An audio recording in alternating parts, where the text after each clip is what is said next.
All right, let's begin here. So I appreciate everyone coming early on a jazz game. So I used this joke once, but Jordan's already told me that we have to speed this up just so we can make the jazz game. So we've got time. 8:30 we can make it.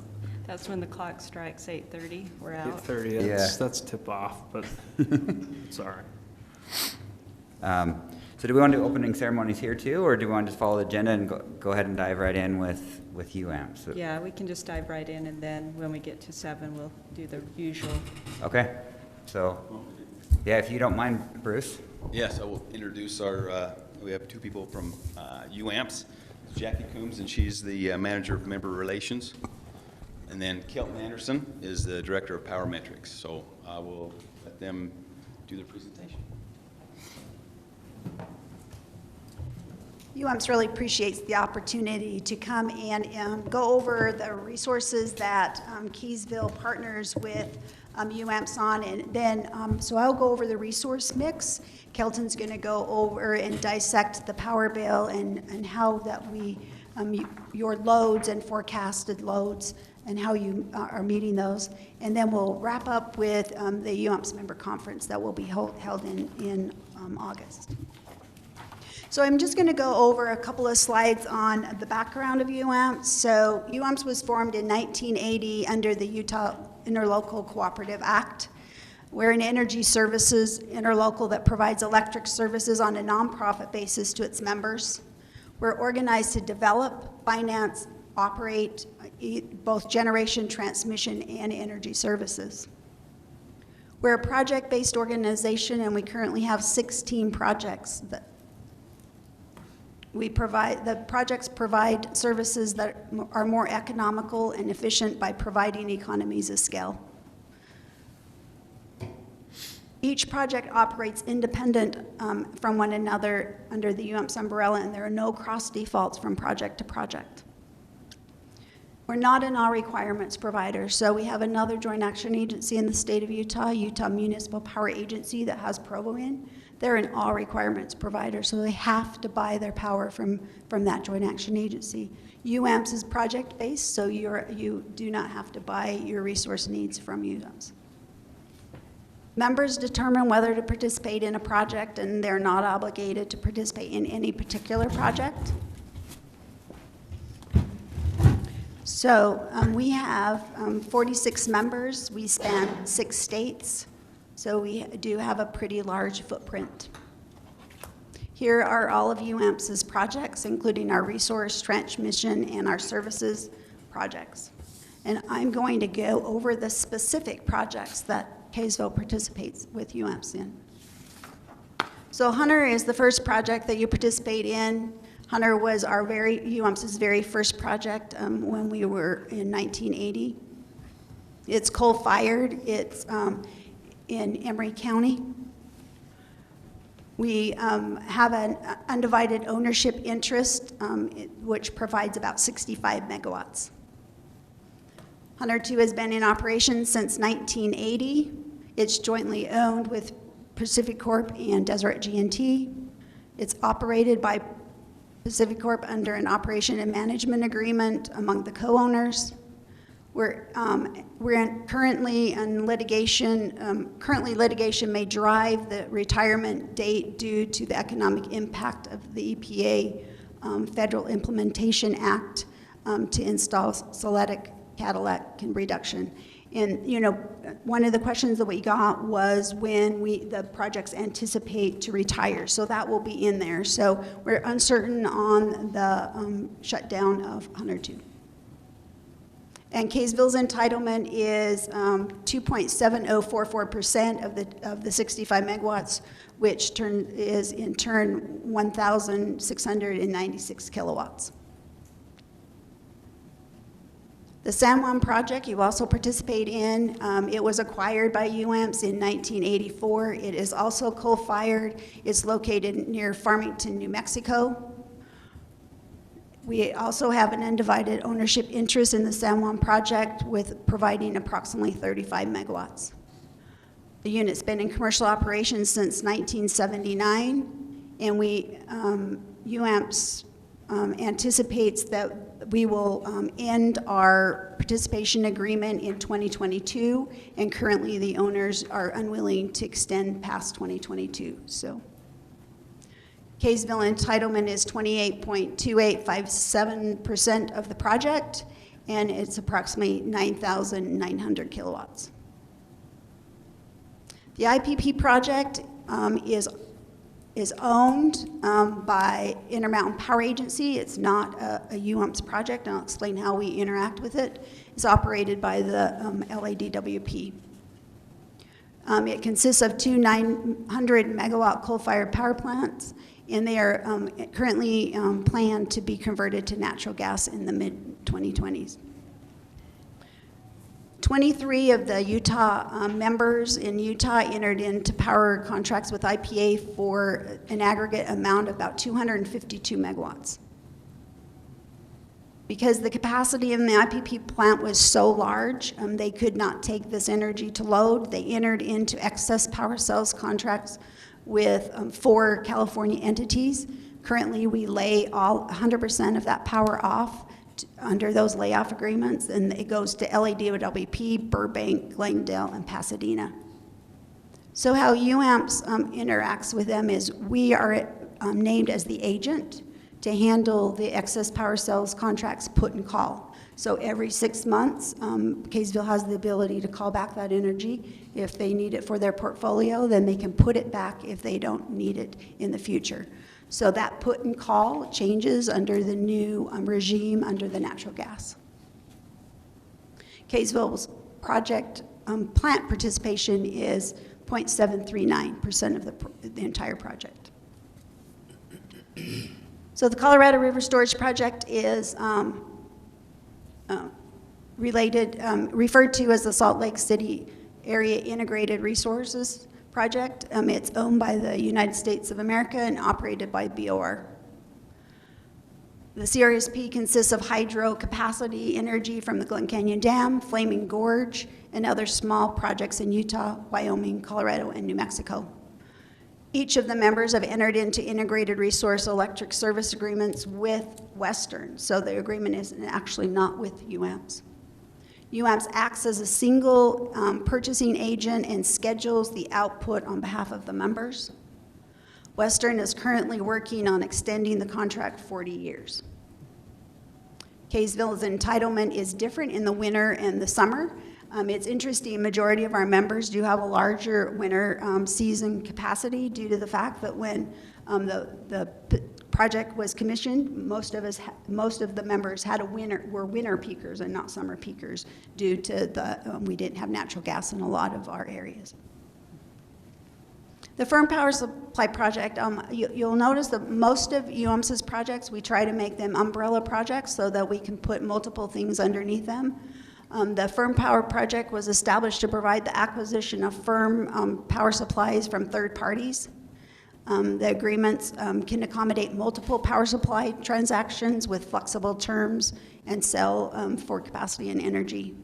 UAMPS currently only has one project underneath this, along with multiple forward market purchases, but the one project is with Iberdrola Renewables, and we purchased a little over 15 megawatts of wind from Uinta County, Wyoming.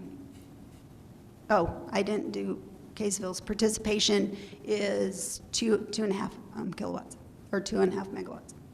And that, our contract with that terminates in 2028. The Nebo power plant is a combined cycle natural gas project, and it's located on the corridor of Payson, so it's right on the I-15 corridor outside of Payson. It has capacity to operate in a lot of different modes, and we usually follow load with this project, and Kelton will go over how we meet Kaysville's load with their Nebo entitlement. The minimum we can do is 70 megawatts, but that is a simple cycle, so we have to watch our air permit under that regime. So we try to operate it more at its sweet spot at 112, but in the summer months we can ramp it up to 140 megawatts. Economics, which Kelton will also go over, change for each configuration. The project also owns gas pipeline and 10 miles of 138 and 46 kV transmission. The project's been in commercial operations since 2004, and UAMPS is the sole operator of the project. Kaysville is entitlement of the operations is 16.3287.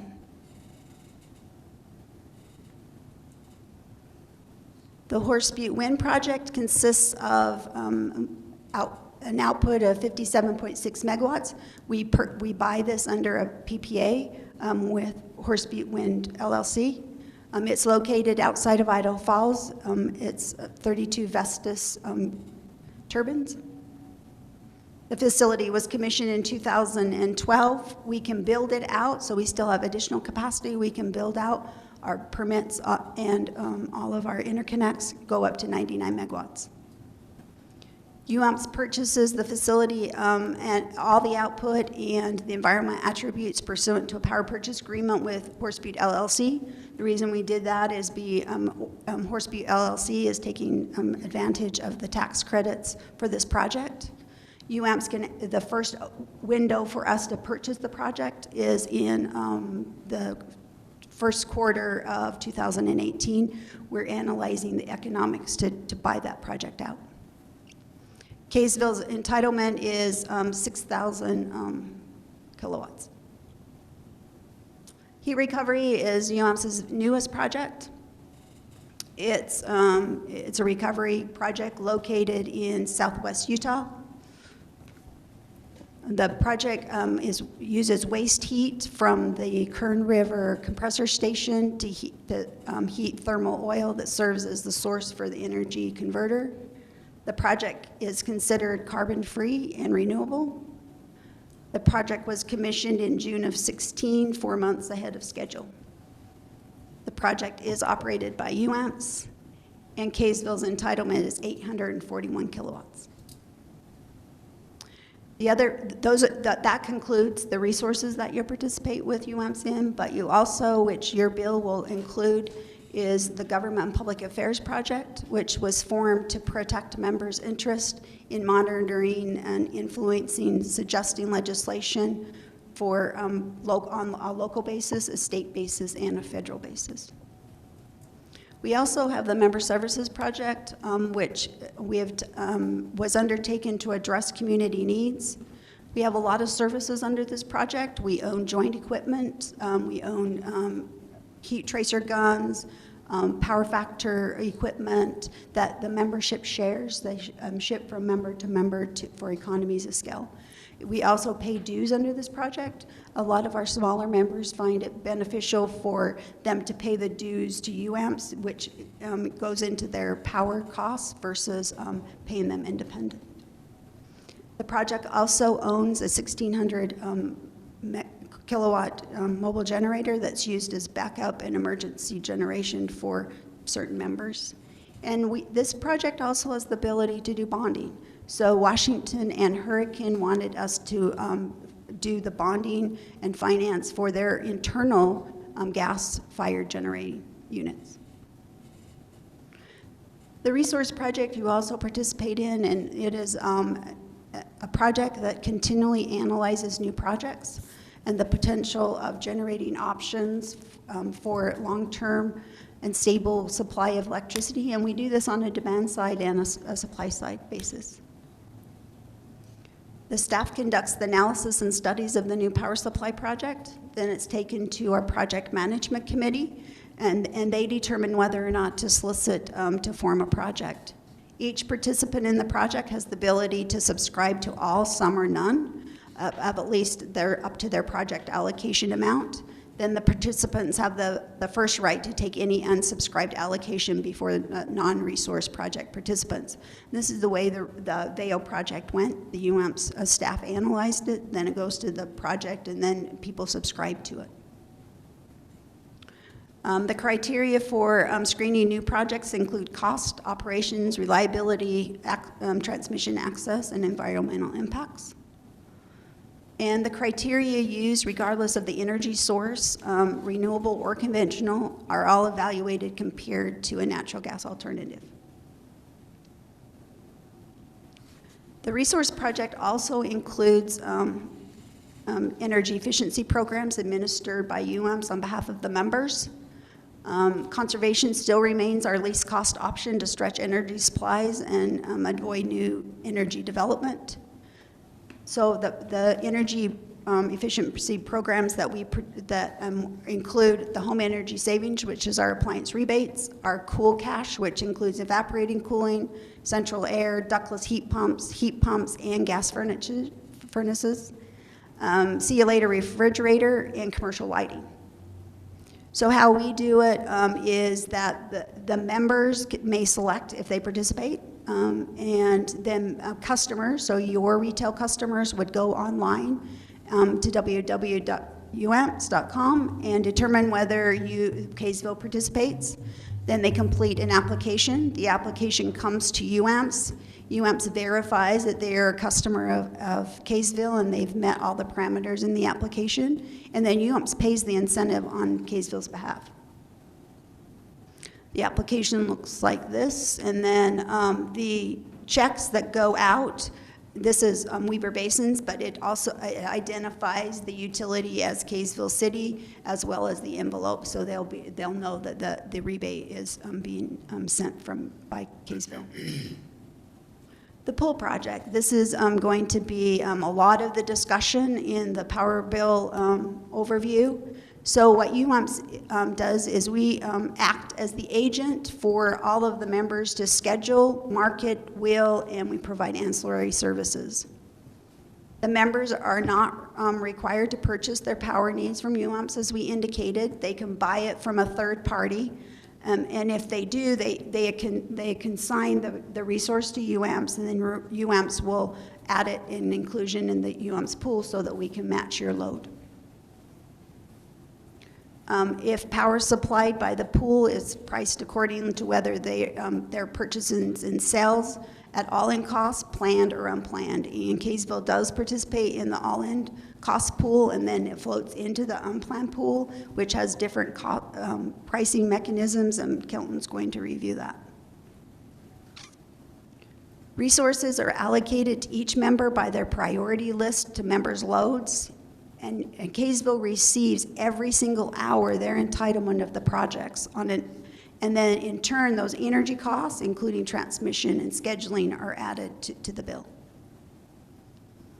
If the members' resources don't match their load, the additional resource deficits are provided by the pool, and any surplus resources are purchased from the pool. So how do we integrate our resources? As you know, we have 46 members, so every hour we don't look at Kaysville's resource mix. What we do is we schedule the system to the best economics to the aggregate load. So we take all of our resources, all of the pricing of the resources, and we schedule to the best economics. So we don't take into consideration any of the individual loads. In turn, the members' excess resources are matched with those who have deficit on an hourly basis. And the dispatchers buy and sell for the next hour based on the system parameters on balancing load, shortage on long positions, unit availability, and transmission. So that wraps up your benefits, your projects from UAMPS. Do you have any questions on a specific resource or that I can address? Too much of a load dump? I have a question. Just really, how seriously are you looking at the wind farm in Idaho? So the wind farm is already installed. Right. We have 57.6 megawatts in that project. We have the capability to build it out to 99 megawatts. Currently, we continue to evaluate that, but we also look at other resources to develop as well, such as, commercial utility scale solar versus wind. There's other wind being developed in the state of Utah. But since we already have, our transmission build, it will be the UAMPS's least cost option if we move further with wind. And when was it, when did it come online? 2012. And if you decide to develop more, then each member of UAMPS has the option of signing up for more or not signing up, correct? That's correct. We could do it as a project upgrade, so you could participate. The first would go to the project. They would have the capability to build it out. If they didn't desire to do that, it would shift to other project participants and then go outside. But if it doesn't stay within that umbrella of the 23 participants are in the project, it would have to be a project upgrade. And just a quick question on the rates that we're paying. So is there a, like the wind project, do we pay a price per kilowatt hour? And maybe that's coming. It is. What UMS does is we have a budget, and a lot of our costs are billed on our budget, which Kelton will go over. And then at the end of the fiscal year, it's trued up, and then Kaysville has the capability of getting a rebate for those costs, and he will show you where you have monies on hand at UAMPS that consist of those true-ups from years past. See, I brought my numbers guy. I knew you were going to pass me by and get to the numbers. Any other questions for me? I just wanted to give you the basis of where the resources are, what type of resources they are, because it all ties to pricing, all ties to how we schedule, and all ties to how we meet Kaysville's load. Are there any solar or battery storage projects being considered? Right now, we do have a staff member that looks at a lot of large-scale, utility-scale solar projects. At this time, the membership has said that they did not want to send out solicitations. In order for large-scale solar to be economic, it's 100 megawatts makes it very attractive. We just the membership really just does not have the appetite for that large of a project.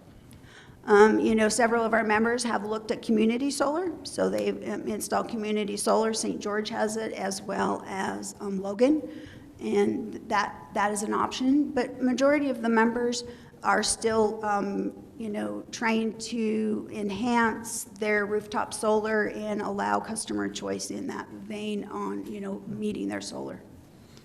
Okay.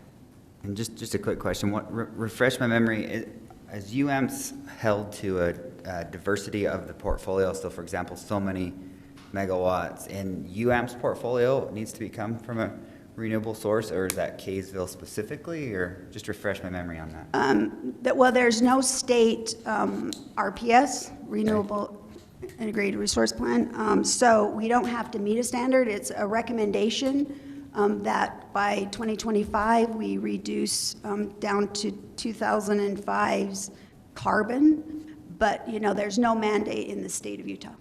Okay. How are we looking at meeting the recommendation?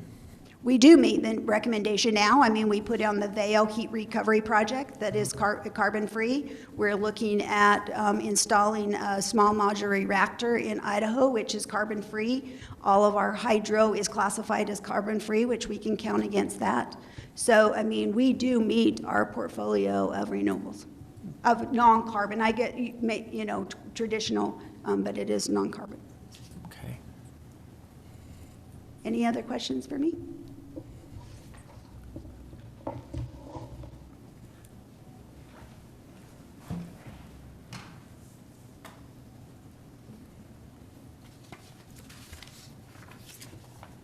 Okay, Kelton Anderson.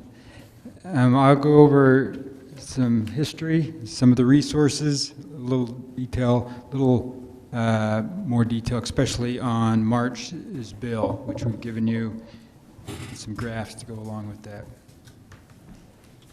So first off, I've gone back to 1992. This is the energy usage yearly amounts for Kaysville City.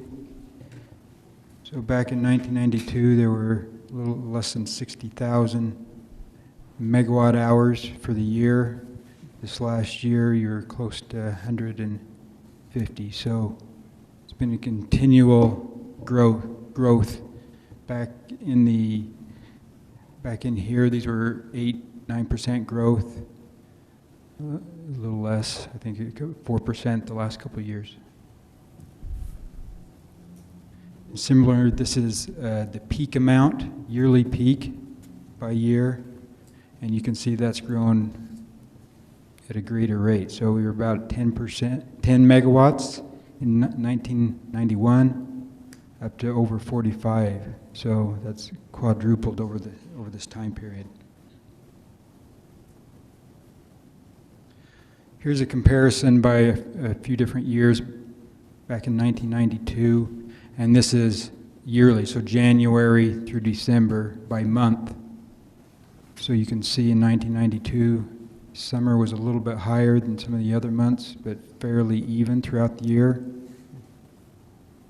Back in 1999, the load started peaking more in July and August.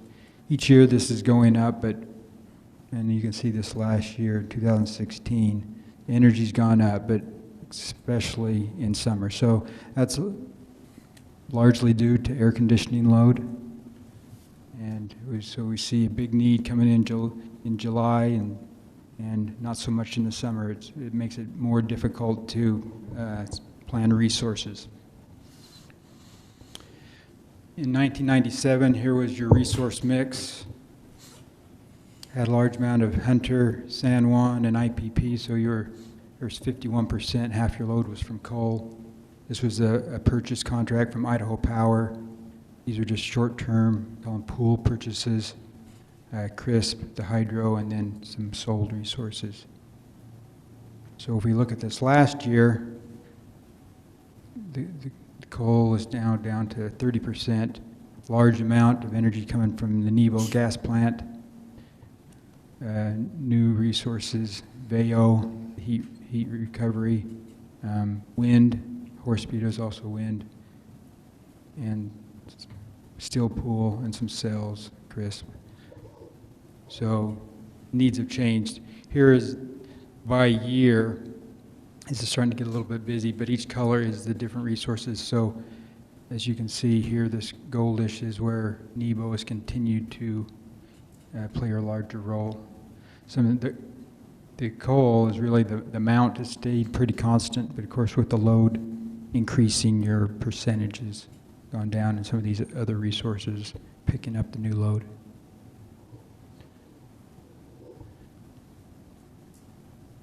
And here's just a closer look at just 2016 by month. And again, you can see how July and August stand out, a lot of usage of Nebo, whereas Nebo's not really used near as heavily in these other months.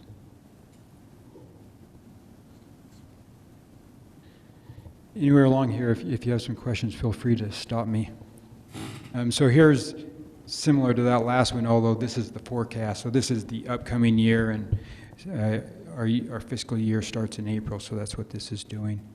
But again, you can see the load, and I've changed this to an average day per month. So this is the black line is the load with the resources in each of these shaded areas, and Nebo in this case is being maxed out, and so then anything above that would be a need that's going to have to come from the market at this point. Okay, so now we can look at April, March. This is the last billing that we just sent out. You can see it's getting a little messy, a lot of movement in here, and we'll look at some of the details. So, well, let me just go ahead. So, okay, the load here, again, going up and down. It's a little hard to see that black line and all the resources filling in. Let's just step through resource by resource. Here is the Hunter resource. It's a coal resource. It runs flat. As long as it's running well, it's the same every hour. At the very first hour of the day, and this was carryover from the previous month, it had an outage, tripped offline to a tube leak. So it was off. And then there's a couple of places here during the month where it got reduced for a few hours, but you can see it ran pretty well for March.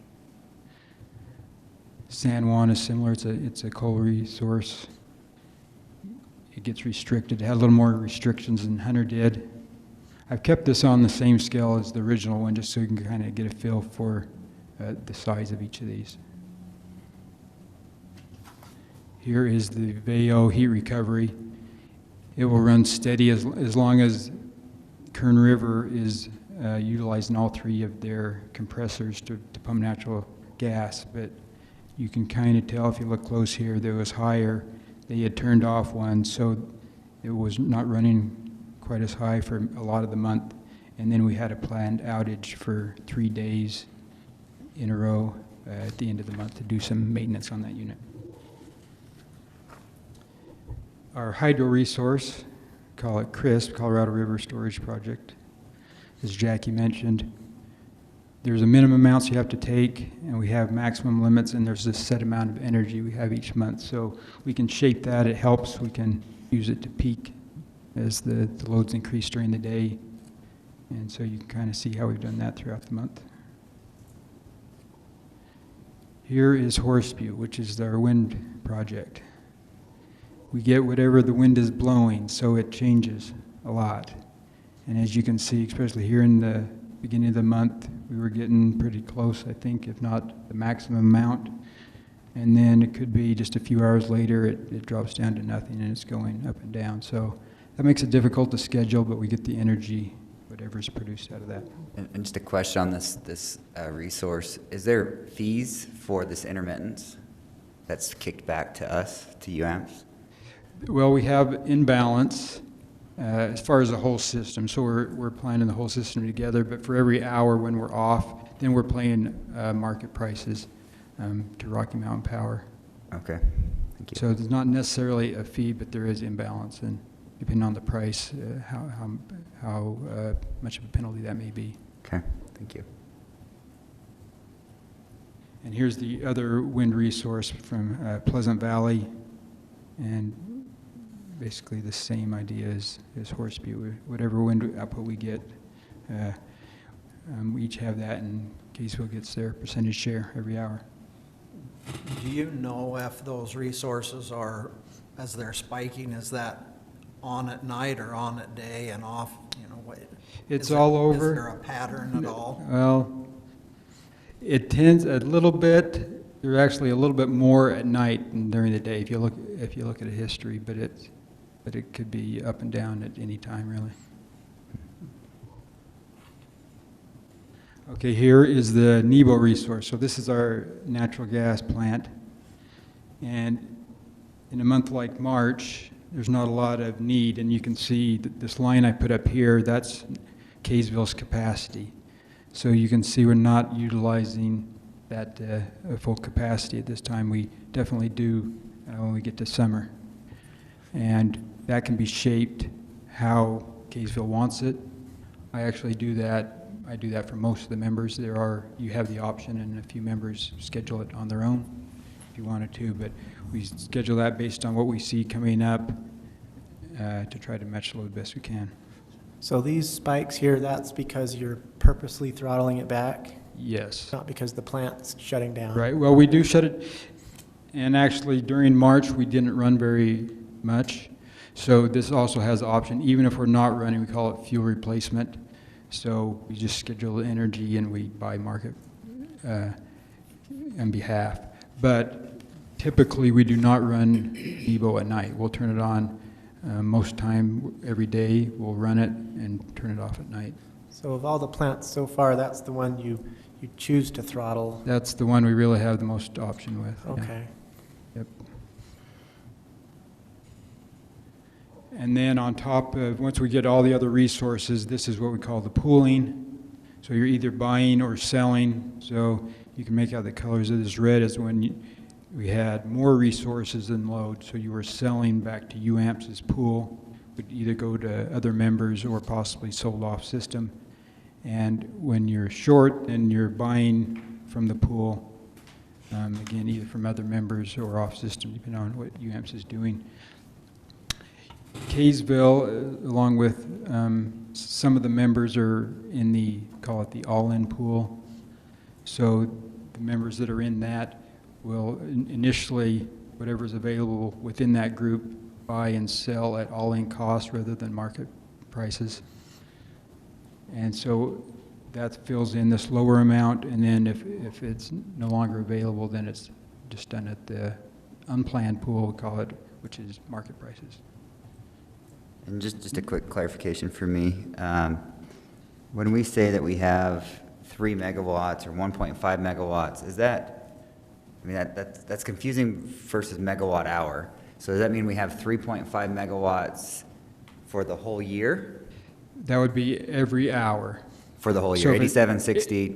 Oh, right. Yep, I'm with you. If we, yeah, if you did it, you could do it every hour. If it was Okay. 3 megawatts every hour, then you would have 3 megawatts times the number of hours. Converts it to megawatt. So if it's only 1 hour, 3 megawatts is equivalent to a megawatt hour, still 3 megawatt hours, and of course 2, then you're just double 6 megawatt hours. For the year, you times it by 8,760 hours. Right. So the question would be, if you sum up all of our megawatt requirements, it would be substantially higher than our base load, even in the summer months, correct? So if I was adding 6, 22, 3, 1, 5, 5, 4, 1, 7, 8, 9, that would base load higher than... Well, let's go back to the forecast.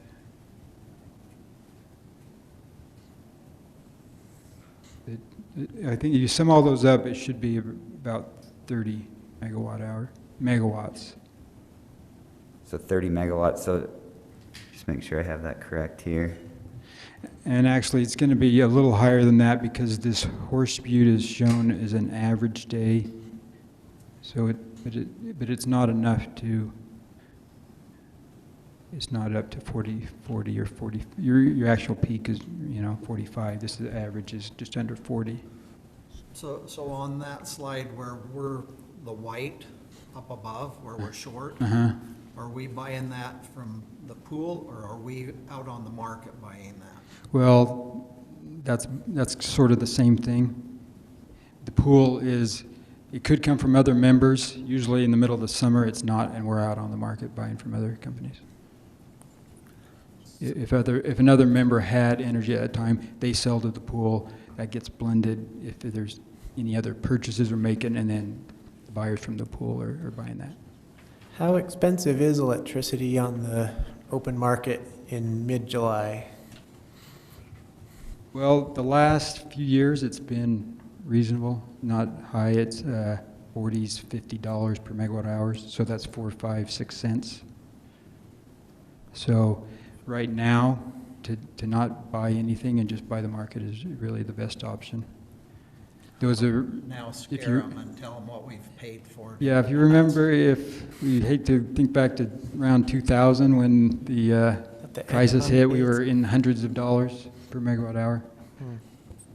What does that translate to cost per kilowatt hour? Yeah, so $50 is 5 cents. 5, okay. Oh, it's just simple math, okay. Good questions. Does that answer? It does, I just Yeah. confused on the math. We'll have to add those up, but I didn't add them up, but I think you're probably about mid-30s. Yeah, so Nebo's 22 is what I have. Horse Butte's 6, so that's, 28. Plus we have roughly a meg on Theo, so that's 29. Another 1.5 is 30.5. 5.4 for Hunter would be 35, roughly. And then the crisp is roughly 2 meg, so that's 37. And then our IPP, it's looking like, Oh, yeah. We're not Well, calling any of that back. I don't have IPP in here because we haven't been calling it back. Yeah, there is 13 available from IPP. So what did you It's been higher than market, so we it's a haven't been third, calling so it back. we have roughly 50, is what it looks like to me. With IPP, it's probably about, I thought IPP is 37. that sounds right. Yeah, and this is lower just because of Horse Butte is put in there as the average days, which is about a third of the total. Okay, I see. So, So you're just averaging that down to get. Yeah. So Horse Butte would go from 6 down to 2. right, So you'd take 4, so it would be about 33. yeah, Okay. Okay, that's perfect. so that's good. Sorry, I just, No, that's a good point. according Trying to understand. We probably could have had something else that showed the full capacity, but, yeah, so Horse Butte's from 0 to your full amount. okay. We try to make it, well, this comes out on energy pretty well for budget, and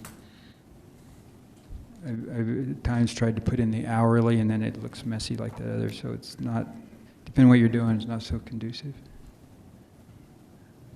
Okay, let me catch back up.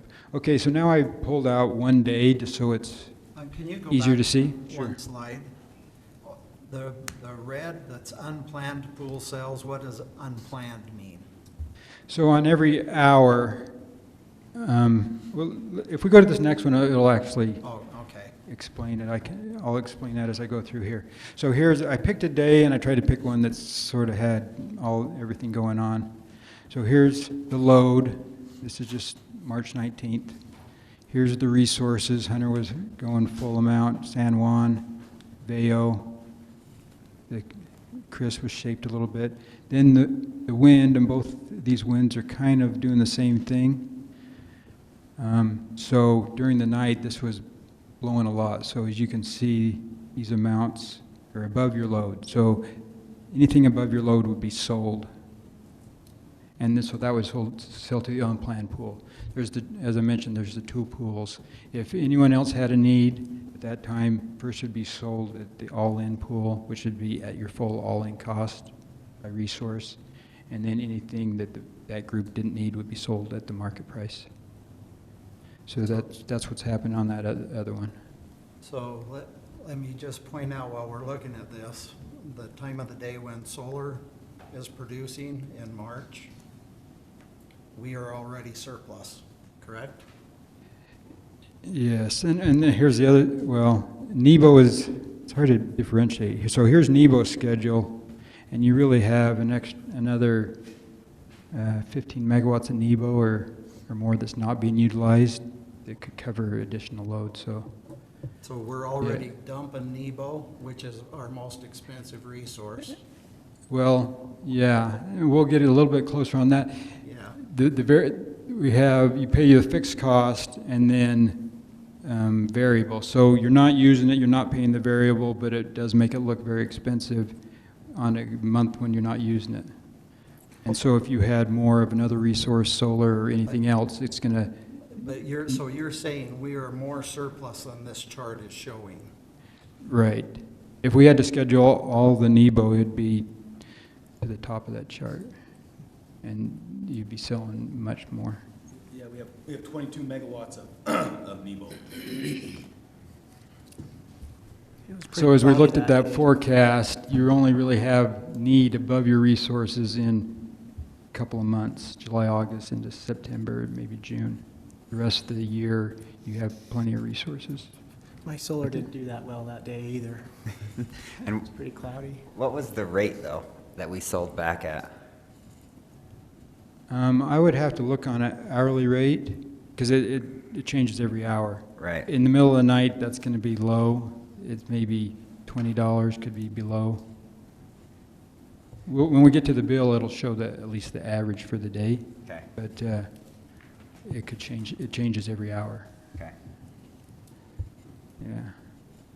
And so here now at the end of the day, we scheduled the Nebo and ended up the wind totally went to zero, and so then you're a little short, so you're buying some all-in and some unplanned pool for those hours. Could you just explain for me real quick what all-in entails? All-in means all-in costs. So there's just a group of members, and you have an option to, if you want to be in that or not. You can change seasonally. Those that are in it, when you need it, you buy it all-in costs from others, meaning the full cost. So if you were selling, and here's another thing, when I get to it, these resources are not necessarily this order. I put them in this order because it's easy to see, but in billing there could be a different order. So Horse Butte isn't actually the first one sold. But when you're selling that, it would go to your full cost. If someone was in the all-in group and they needed energy, they would pay the full all-in cost of that particular resource. And if you're buying, then you're buying at that rate. If the all-in group doesn't need it, or if you weren't in it, you just buy that at market prices. So at this time, if you're buying, it's better not to be in the all-in pool because that typically is higher. But if you're buying and selling, you're balanced, it So kind of goes both ways. does that all-in cost tend to be more steady than the market, less It does, volatile? yes. It's typically in the $45, in the 40s, 4.5 cents. It stays fairly steady in that area. Okay. These are a lot of numbers. This is a history, the last year of your power bill and in total. So the point that I wanted to make on here, and this is what we'll get to in the next couple of graphs, is a comparison of fixed costs and variable costs. I think someone had that question. So if you look here, let's just go to the graph because it's going to show the same data. So the fixed cost is this bluish line, so it stays pretty steady, a little under 400,000 per month. The production cost is basically the variable cost, includes energy and transmission, and so that varies with how much you're using. So in July and August, you use more energy, you're paying more. You can see that varies, and then this is just the total, which is the sum of the two. So you can see on average, they're about the same for a yearly amount, roughly. Here is the energy amount. So total energy is all the energy, and then there's the cells, which ends up being a fairly small amount for Kaysville, and then the difference there. So again, you can see the usage going up in July, August, a little more in December and January, and down in some of the other months. And here's some of the pricing. So here is average pricing by month. So the production is the variable cost of all the resources. So you can see it's varying around 3 cents. And this is the amount that was being sold. And so this is, in this case, it's a mix of the all-in and market, since Kaysville is in both. But you can see it was, March was less than 3 cents, 2.5 cents on average. A little better in the summer months when the market prices are higher. And then here's the total project. You can see it actually goes down July and August, and I think that's because there's more energy going over the amount of fixed costs you have. So it actually, even though market prices are a little higher there, you end up your average being lower. So here's the thing we're talking about with Nebo, is that the less energy you use, the more the price goes up. And so I've graphed this from 100% usage to zero. And if you're referring to last month, it was used very minimal, only I think it was 12% at the time. So your price is up over $100 per megawatt hour on average when you're taking that set amount of fixed energy and divide it by a small amount of megawatt hours. If you were running it all the time, it'd be down around $40, 40 to 50. And this isn't really something we do, since it's a peaking plant, we mainly run it like all high load hours, meaning daytime hours. That's usually, when we get to summer, we're running it about 60% of the time. We can run it all day and all night. We've done that a few times, usually in July and August, but we're usually not up in here, but the price doesn't change a lot between there and there. So in the summer, you'll see it in here. Some of these other months, we're way over here. And the total dollars is not as high, but it's mainly the fixed dollars. So here's just the monthly usage of Nebo. So when we're running it all the time, during the day, we're a little over 60% of usage, and then down. March has been the lowest, like I said, like 12 or so %. Okay, here's, if you want to look at your power bill in front of you, we go through some of this detail.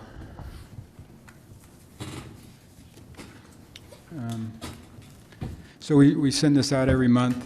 Each column is a resource, so we could simplify it if we just looked at one of these, so it makes it look a lot more busy when we have all these resources. But the resource is identified at the top. Over the left is the description. The majority of this section from the top down, 2/3 or so, is all dollars. That section close to the bottom is the energy kilowatt hour amounts. The bottom 3 lines are just average prices, so that's just information. And the total due is shown at the top and at the far right. On yours, it's put over into the next page is the total. So it just kind of depends on how many resources you have, on how well that fits on a page. The following pages on the bill are more information. I have a section here with your meters. You have 3 meters plus another, call it a hand-entered meter. It's called Kaysville UP&L, back when it was called Utah Power and Light. Just a small amount that's has to be hand-read and subtracted from your load, where Pacific Corp has some energy on your system. Over to the left, there's detail about each resource. I'll be going through that here in a second, a little on each one of those. Your peak time and hour is listed over there, so you can see for March, it was March 3rd at hour 20. And there's a line there, a retention balance money held by UAMPS for Kaysville. Here, the next page has detail on line items, which is just individual kind of charges that aren't listed. These amounts do come on the front page as the dollars, but this gives you some description. Over here to the right is a breakdown of the pool sales between all-in and unplanned pool. Those who are not in the all-in pool and would like to exchange on our power exchange can do that. It's shown there. That you can buy and sell on our power exchange. So back to here, the meters, that's just a meter number we have. The next one's the name. I don't know if you guys are familiar, we have a meter called Kaysville, the Burton sub and the Schick sub. And that's the energy amount by meter. And this next one is what was happening on that peak hour. So each meter on that peak hour, I got this chart here so you can see how the highest amount was there on the 6th. Why is that second meter negative? The 1401? Yeah, that's a subtraction. So there's some, do you know more about that? We have, there's 3 homes that are fed off our system, but are actually not in the city limits. They're on they're Rocky Mountain Power's customers, so Okay. they read those meters and then they pay us for that Oh, usage. okay. Yeah, so subtraction from your load. Okay. This last column is called power factor, which I don't know a lot about it. Ratio of real power to apparent power. Maybe you guys, we need an engineer to explain that a little bit better, but basically it should be above 95%, and yours is very high, so. Okay, just going through these resources. Here shows the energy, and this is basically the same energy that's shown on the front of the bill. The next one was what was happening for each resource on that peak hour. So on that hour on the 6th, this is what each resource was doing. The next one is the capacity of each resource, and then each resource's peak. So it may not have been peaking out the peak hour, but for whatever hour it peaked, that's what it's showing there. And then a load factor, which is basically a percentage of the time that peak amount was used. So you can see the pool is used a small amount, only 3%, whereas Hunter was running 96% of the time. Kind of things those graphs we looked at. Okay, so now just to relate the front of the bill to a graph, helps me to see a little better. The energy amount down at the bottom corresponds to the load, and just looking at 1 day here. Then each of those columns matches up with a resource filling in. And here I've reordered it in the order that it gets used. And so the ones at the top get sold. There's a little piece, the line that shows the energy you used. If there's a difference there, the amount below the line, everything up to there would be used and the amount above would be sold, which corresponds to that total sold line on your bill. Okay, say that part again, that last part about what was sold. Okay, so say for example this piece of San Juan here. All of these resources starting at Chris, Horse Butte, Hunter was used, and once they get to the point of your line, then everything above that is sold. So that amount up here is sold, and that lines up with the amounts on the bill down here that says total sold. Total energy is your full amount, and then your net would be what was used, so it would fall anything below that line if you're looking at hourly basis. If that's clear. So quick question, maybe on concept more than on the bill. Like if we have all this different sources, Idaho everywhere. Obviously, the electron flow is going to go the path of least resistance. So are you curtailing, when we have this surplus, I'm assuming that we send, there's a meter at the generation source, and then it goes on to the transmission lines. Mm-hmm. Kind of explain to me what this market is. Yeah. Of how these, I know where the electrons are not really coming here. Right. So kind of explain that. So we keep track of it. So the UAMP schedulers is looking at something like this, but on a total system basis. So they're looking at a load, which is everyone's load, every UAMPS member. And they're looking at all our resources. So we have a certain amount of resources, we own them all or have a contract amount. Then we'll look at that, and if they'll see that we're surplus like here, we ought to do something with that. We'd have to back something down or sell it. So we're having to match up that.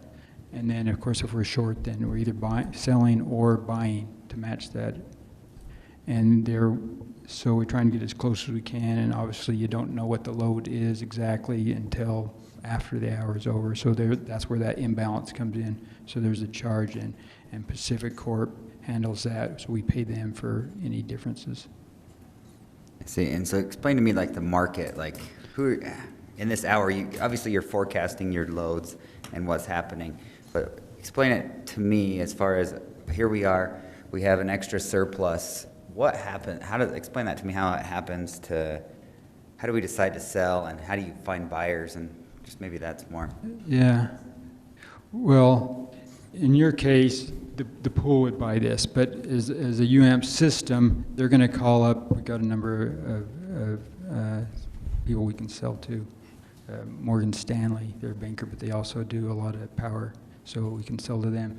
Someone down the line has got to reduce a generator, if that's the case. If the whole system everywhere is surplus, someone's going to have to turn off a generator until it matches, right? Or turn on a generator until it matches. So what UAMPS is doing, we're usually, if we can sell it, what we'll do is sell it. If we can't, then we may have to Curtail. Curtail the unit. Okay. And who's in charge of all the lines? Is that Rocky Mountain Power that's in charge of everything? Yep. Okay. In this Makes area, sense. yep. It's a good question, very good. Okay, and then the last arrows is there, it's just filling in when they're short, then you're buying either from the all-in pool or the unplanned pool. Okay, so a little more detail on the pricing. So this line here is energy price.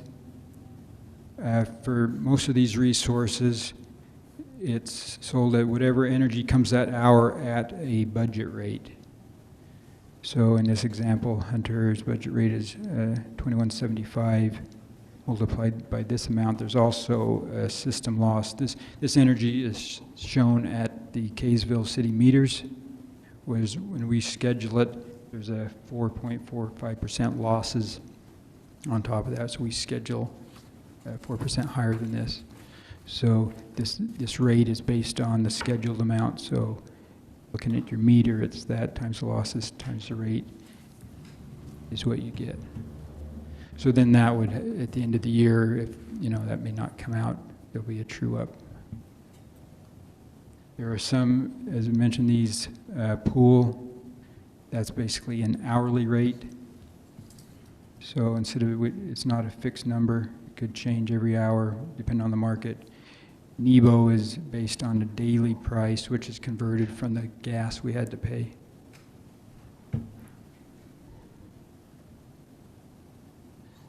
The next section is transmission, and that's a UAMPS budget rate, $5.74 per megawatt hour.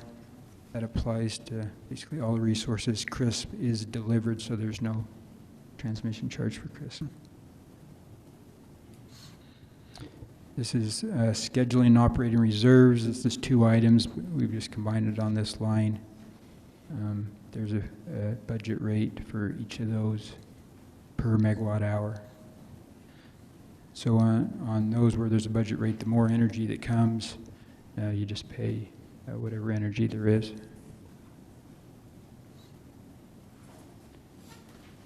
So now if there's sales, that gets sold either all in cost or the hourly market rate. And that's done each hour if you're surplus. And the transmission also gets sold at the budget rate, so that just ends up being a net zero for the energy you did not use.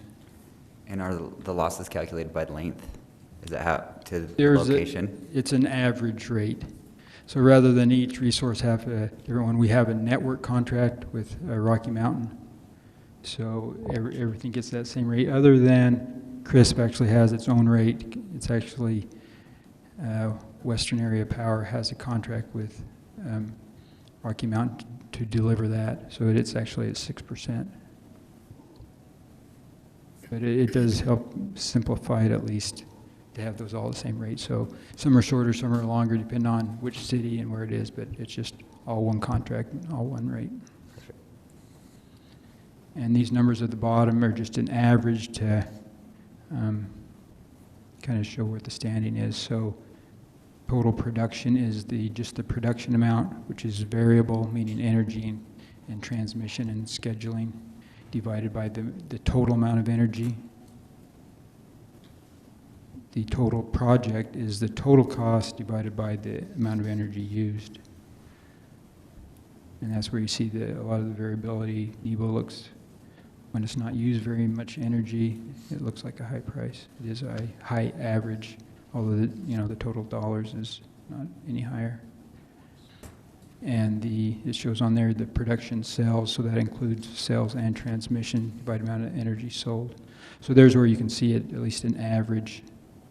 So you can see you're selling, it was $24 on average for the month, energy you sold.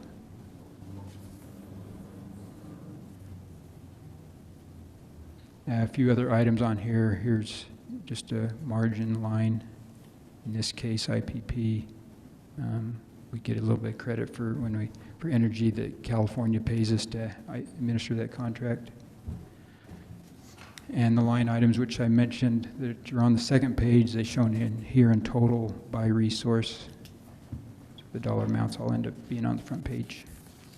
And the fixed cost, which is all at the top, I'm just showing one example here for Hunter. These are all set by budget. You have your entitlement share, so that exact percentage on each one of those shows up on that top section. So all that section of its fixed costs are all set by budget. And I think that's the last one I had. Is there any other questions we want to go over? Okay.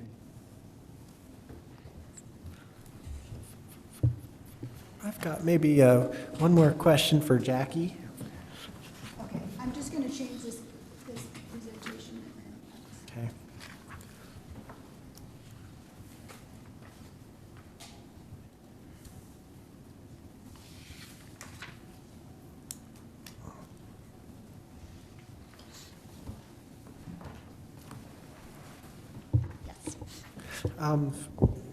You had mentioned a lot of the percentages before of all the different. Oh, good. I'm glad we're going back to that because there's an error on those. Oh, okay. So Bruce was kind enough not to call me out. Looks like I picked up some of Lehi's numbers instead of yours. So Hunter, this is your Hunter number. Okay. 5,457 kilowatts. And if If you guys looked at in your packet, I gave you that research. so the CRSP, we have additional output from the budget numbers from what you provided, but San Juan is 1,500 and PV wind is 3,000. And I definitely apologize for that oversight.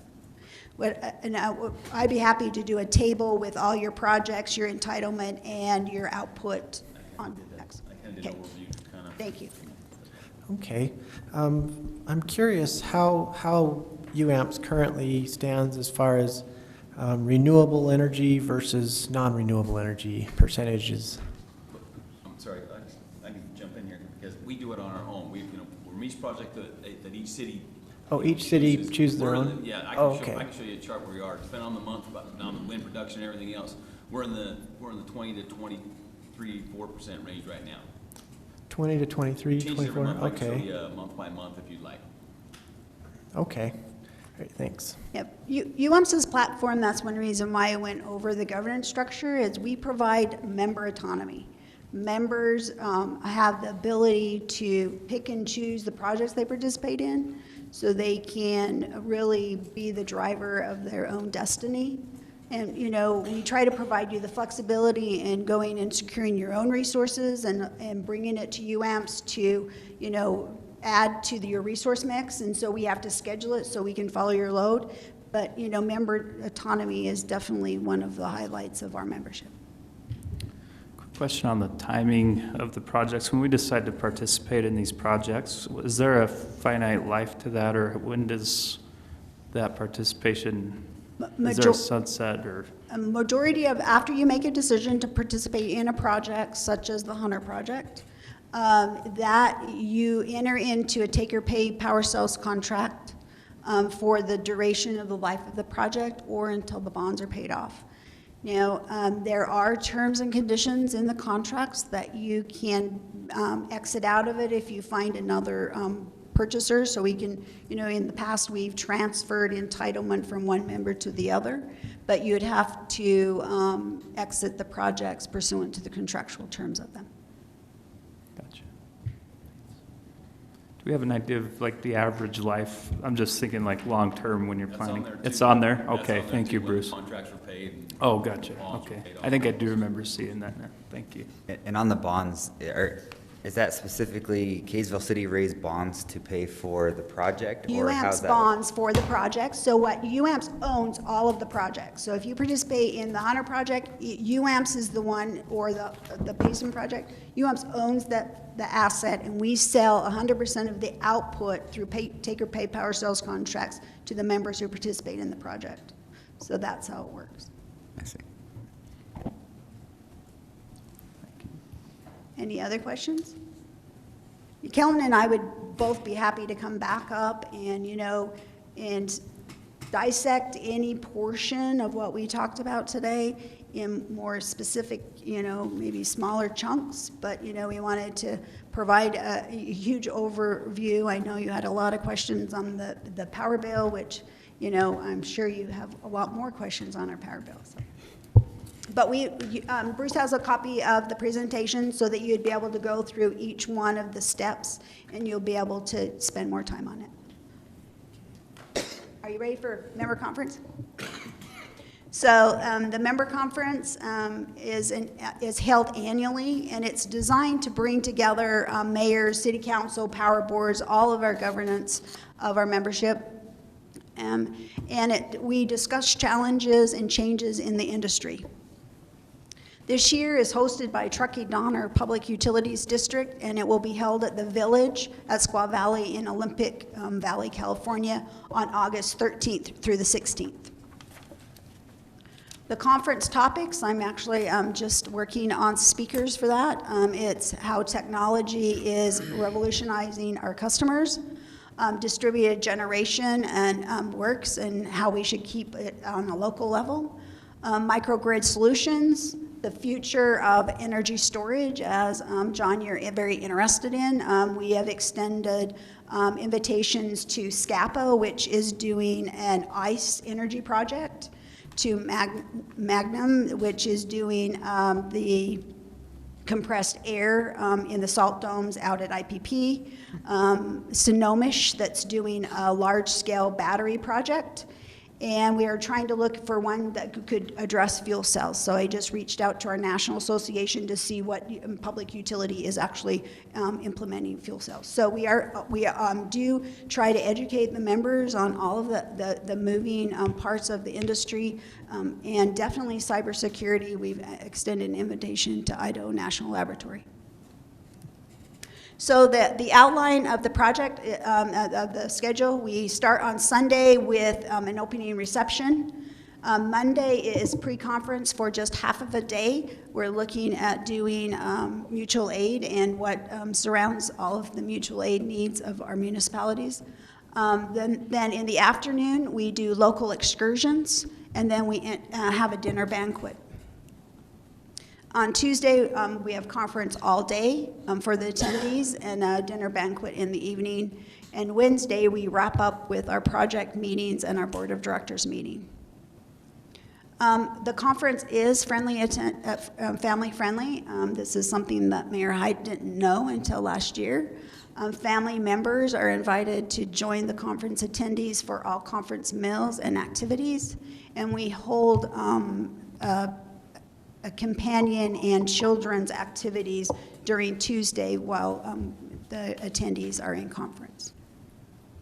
Invitations, I anticipate having those out by mid-June, but if you have any additional questions in the meantime, please don't hesitate to give me a call. Are there any questions I can address on the member conference? You'll all be attending? Bruce is like, I don't have the budget for that. Jackie, you've got all of their contact information now, don't you? We do. It's in our directory. So this meeting, we actually mail invitations directly to all of the power board, city councils, and mayors. And then we're looking at online registration this year. So yes. Very good. So.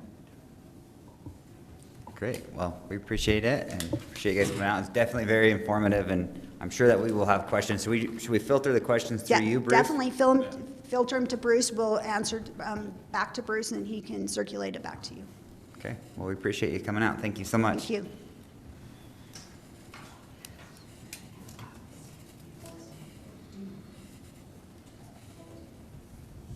So I'll go ahead and make a motion to close our pre-presentation meeting, and so that we can move on to our regular scheduled meeting. I second the motion. Vote. Aye. Aye. Aye. Aye. Aye. Aye. Got my notes here too, just so you guys know to help me out here. So, Okay. I think we'll, with that, begin our the normal Power Commissioning Board meeting. As a reminder, it's every Tuesday at 7 p.m.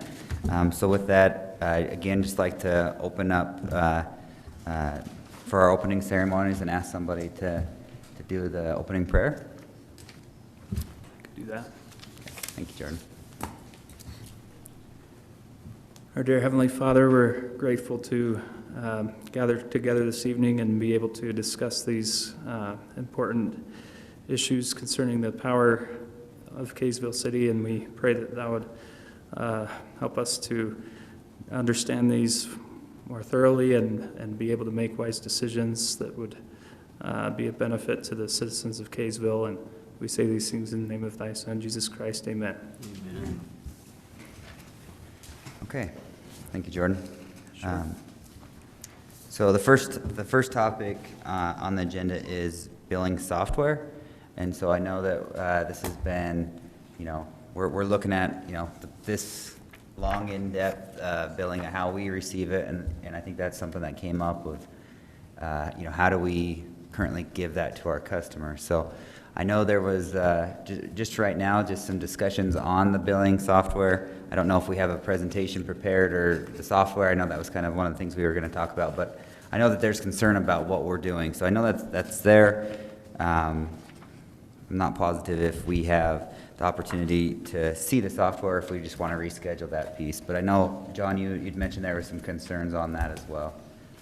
Yes. The finance group at Kaysville reached out and asked if I could meet with them and just kind of go over some of their concerns. They had an idea, and I just wanted to open it up to the whole group. Instead of solar customers having a net energy credit that they carry forward all year, that credit would be reconciled every month. And if there was a credit, it could go towards the rest of their utility bill, like the garbage and sewer and things like that. Interesting idea. I don't really see a downside to it. Maybe there would be a concern certain months.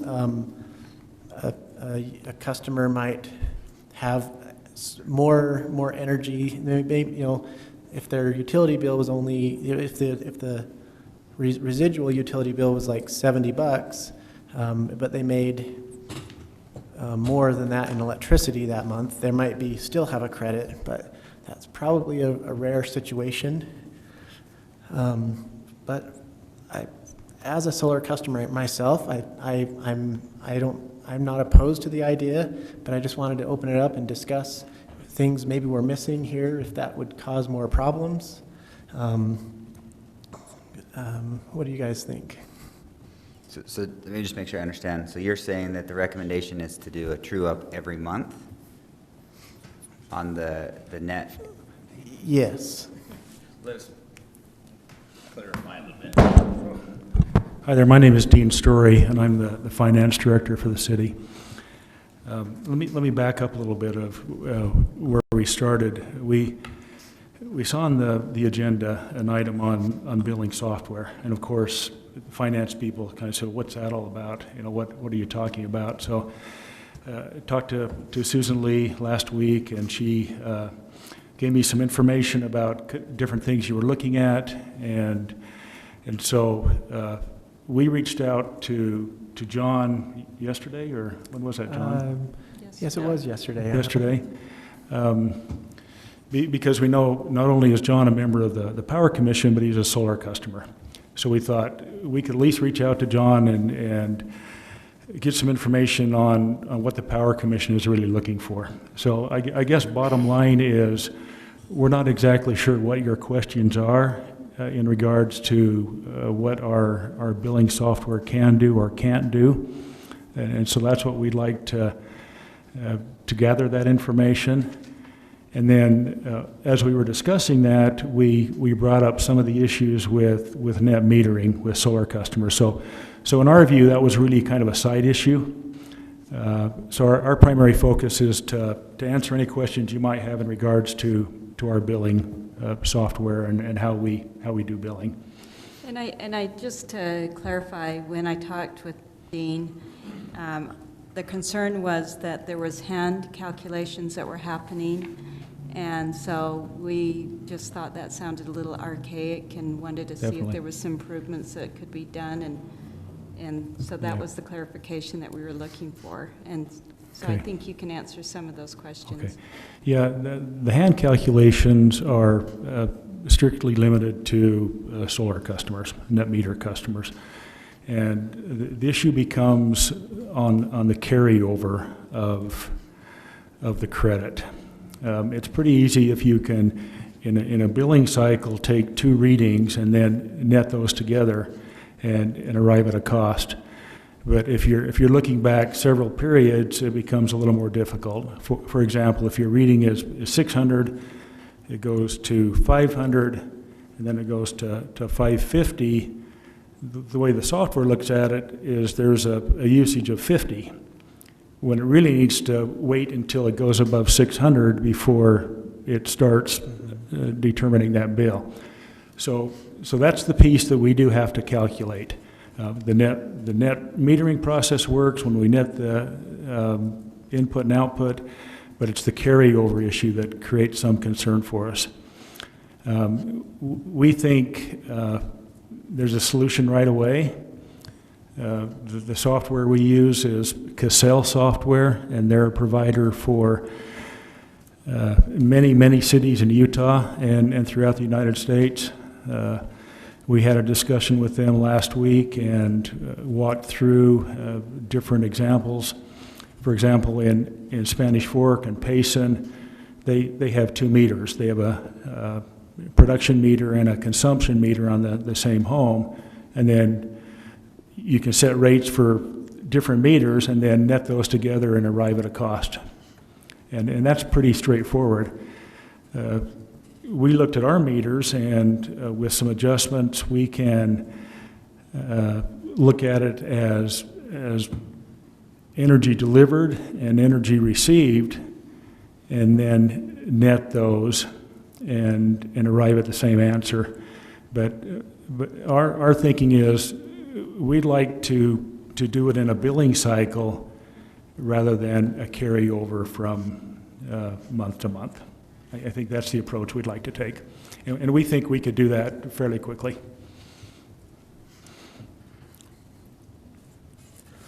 So I guess, You need 2 meters to be able to do this? No, it's the 1 meter. Maybe Bruce can address that. We could do with just the one net meter. And my thought on this was that, there's no hurry to do it. My suggestion is that we wait until we have a value of solar and we change our net meter agreement. And if you guys decide, looking at that, we're thinking, with the way the billing or the meter works, you get it delivered, they'd get charged retail for all delivered, and then everything received, they would get the value of solar cost. I mean, so I'm not suggesting, change it now and do 1 for 1 and then switch it later. I suggest, since we're addressing this pretty, fairly soon, that we wait and do it that way. That'd be my suggestion. And that would take us just ordering. We have 140 customers out there now, ordering 140 meters. It has to have a separate ERT in it to get those 2 readings. It's $10 more per meter. And all the meters that we have out there now, I can reprogram just to be a regular residential meter too, so there's no loss on the ones we have out there. And would it be, just so that I understand, if you were, is it more cumbersome to send checks every month, or how would that be? No, it would show up as a credit. Okay. So, and we could adjust the bill so it could show amount delivered, amount received, and then the cost, whether there would be a cost or whether there would be a credit. And that would show on the bill as a credit, and then that credit could be applied towards other utilities in the city. Because it'd be like we giving you a $20 check and you in turn giving us a $20 check to pay for your water bill. So we think it'd be pretty clean to do it that way. So the suggestion would be to change it from a kilowatt hour credit to a dollar value credit. Correct. Right. Correct. I understand. And currently, that would be 1 for 1 until it's decided what the value of solar is, and then at that point it would be adjusted. Yeah, we wouldn't want it to go on very long, 1 for 1, but yeah, we need to arrive at an answer on the value of solar. Right. Well, I think offline we committed to have something by June. I think it's online. Online? Okay. Yeah, it's in the meeting minutes, and I think that's something we'll discuss here. Okay. Yeah. Yeah. It's less than a month away. yeah. So my only question was, and if it's not so urgent, then this probably isn't a big deal, but I was just curious on the revenue side to the city. I know that currently if there's a credit that builds up over the course of the year, and then there's excess at the end of that period, we pay at the wholesale rate. And I'm just curious how much that changes when you're crediting fully the bill of these other items, and if there's less revenues. But it's just 140 customers, so it's probably not a huge material item anyway. But Yeah, and again, I think it would depend on the solar, but there were 3 There's customers. only 3 that have excess. I think it was a total Yeah, of so it's- $400 this past year. Right. Well, I think it's great news that we already currently have software that's able to do that, and to change that over and utilize it, I think is a great direction to go into, so. I definitely agree. As a solar customer myself, a customer's motivation to have excess is quickly swallowed up by saying, hey, I could offset some other energy bill. And so excess would be pretty rare in my opinion. They would be wanting to try and make a lot of money off it, but if they're only getting the retail rate, it's not going to happen. So. Okay, any other items? So we'll definitely take the considerations in. Okay. We'll discuss that. I think we curtail it till our next meeting, and just, I think we've got it as an action item, but we definitely wanted to make sure before we did anything that Sure. we understood what we were up against, so. Okay. But I do have a framed $14,000 or $15,000 power bill from the hand calculations where it got missed, so. When it went all the way backwards, when the meter went in and then it went backwards and it thought it went forward, and so we definitely wanted to look at that and make sure that anything we put in place was. Doesn't have that happen. Yeah. Okay, so anything else on the billing software? Yeah, I think that was, so backing up, there was another question. I think Alan may have spearheaded this in previous meetings, I'm not sure, but we've talked about smart meters, and we were just curious if the billing software currently would also need to be updated, and if we have an idea how much, capital that would require. Yeah, we addressed that question as well. And of course, it depends on the final vendor that we select on how that would work. But we were assured that there might be a little customization, but it essentially you create a database and you import and export. And they didn't seem to think it was a problem. They're doing it for several cities in Utah, well, not several in Utah, several throughout the United States. For example, Landis and Gear was one that we were looking at, and they just finished an installation in North Carolina with Landis and Gear, and they said it was very slick, just pretty straightforward. Okay. So that is a good point that he brings up. So some of the things that in my experience that I think the utilities will be charging for as we move to different structures and things that we're going to be faced with is definitely, demand side. I mean, this is the now, right? We have time of day usage, demand side, but also you have frequency response, voltage, power factor, all those types of things. We definitely want to make sure that whatever smart meters we put could come and input that data back in. Yeah, they weren't concerned about that. Okay, So, yeah. perfect. Thank you. Okay, so I think that that's everything on the billing software. So we'll move on to the next item, and that's the RAP training. So currently, we're planning to have the RAP training on May 11th from 1 to 5 p.m. And I think that we sent an email out just to, and I didn't hear anyone that had any complaints with that. I still am trying to confirm the room. I left Maria a voicemail today. It's been reserved. Okay, perfect. And so it sounds like we're good, so I guess I'll entertain a motion on approval for the RAP training on May 11th. Are there any? I will make that motion. I'll second it. Okay, are there any questions to the motion? All in favor? Aye. Aye. Aye. So, I really feel like we should applaud that. I wrote these notes down. I did take your advice and You're doing write a these good down just so you guys know that was my cue. So, okay, so we're going to move to the the next item on the list here. Actually, a real quick question on that RAT meeting. Is that open to the public as well? I think it is, yes. Okay. Yeah, any of our meetings are. Okay. Yeah. Yep. Okay.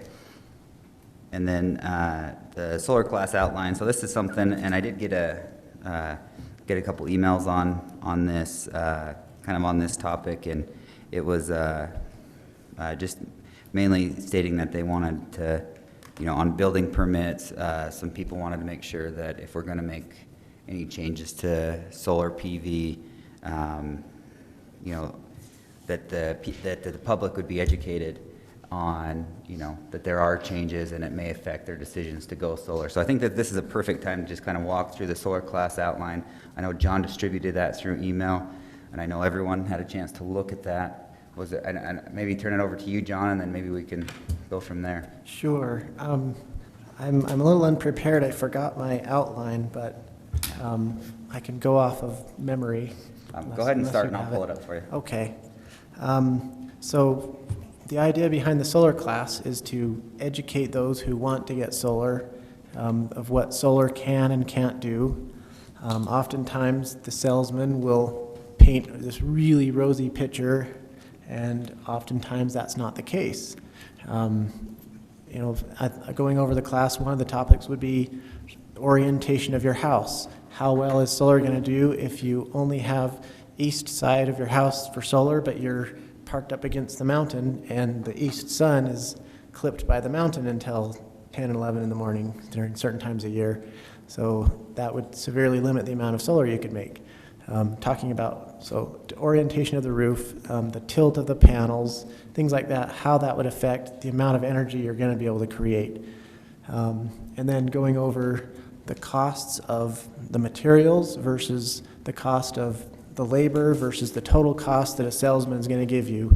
Oftentimes, the salespeople do not break down the cost. They say, this is how much it is, and I want to also include in this meeting or in the class, this is what the materials cost, this is what they're charging you, the difference is their labor and whatever else they're pocketing as profit. So just to be aware of how much they're being charged for solar panels versus what the materials themselves cost.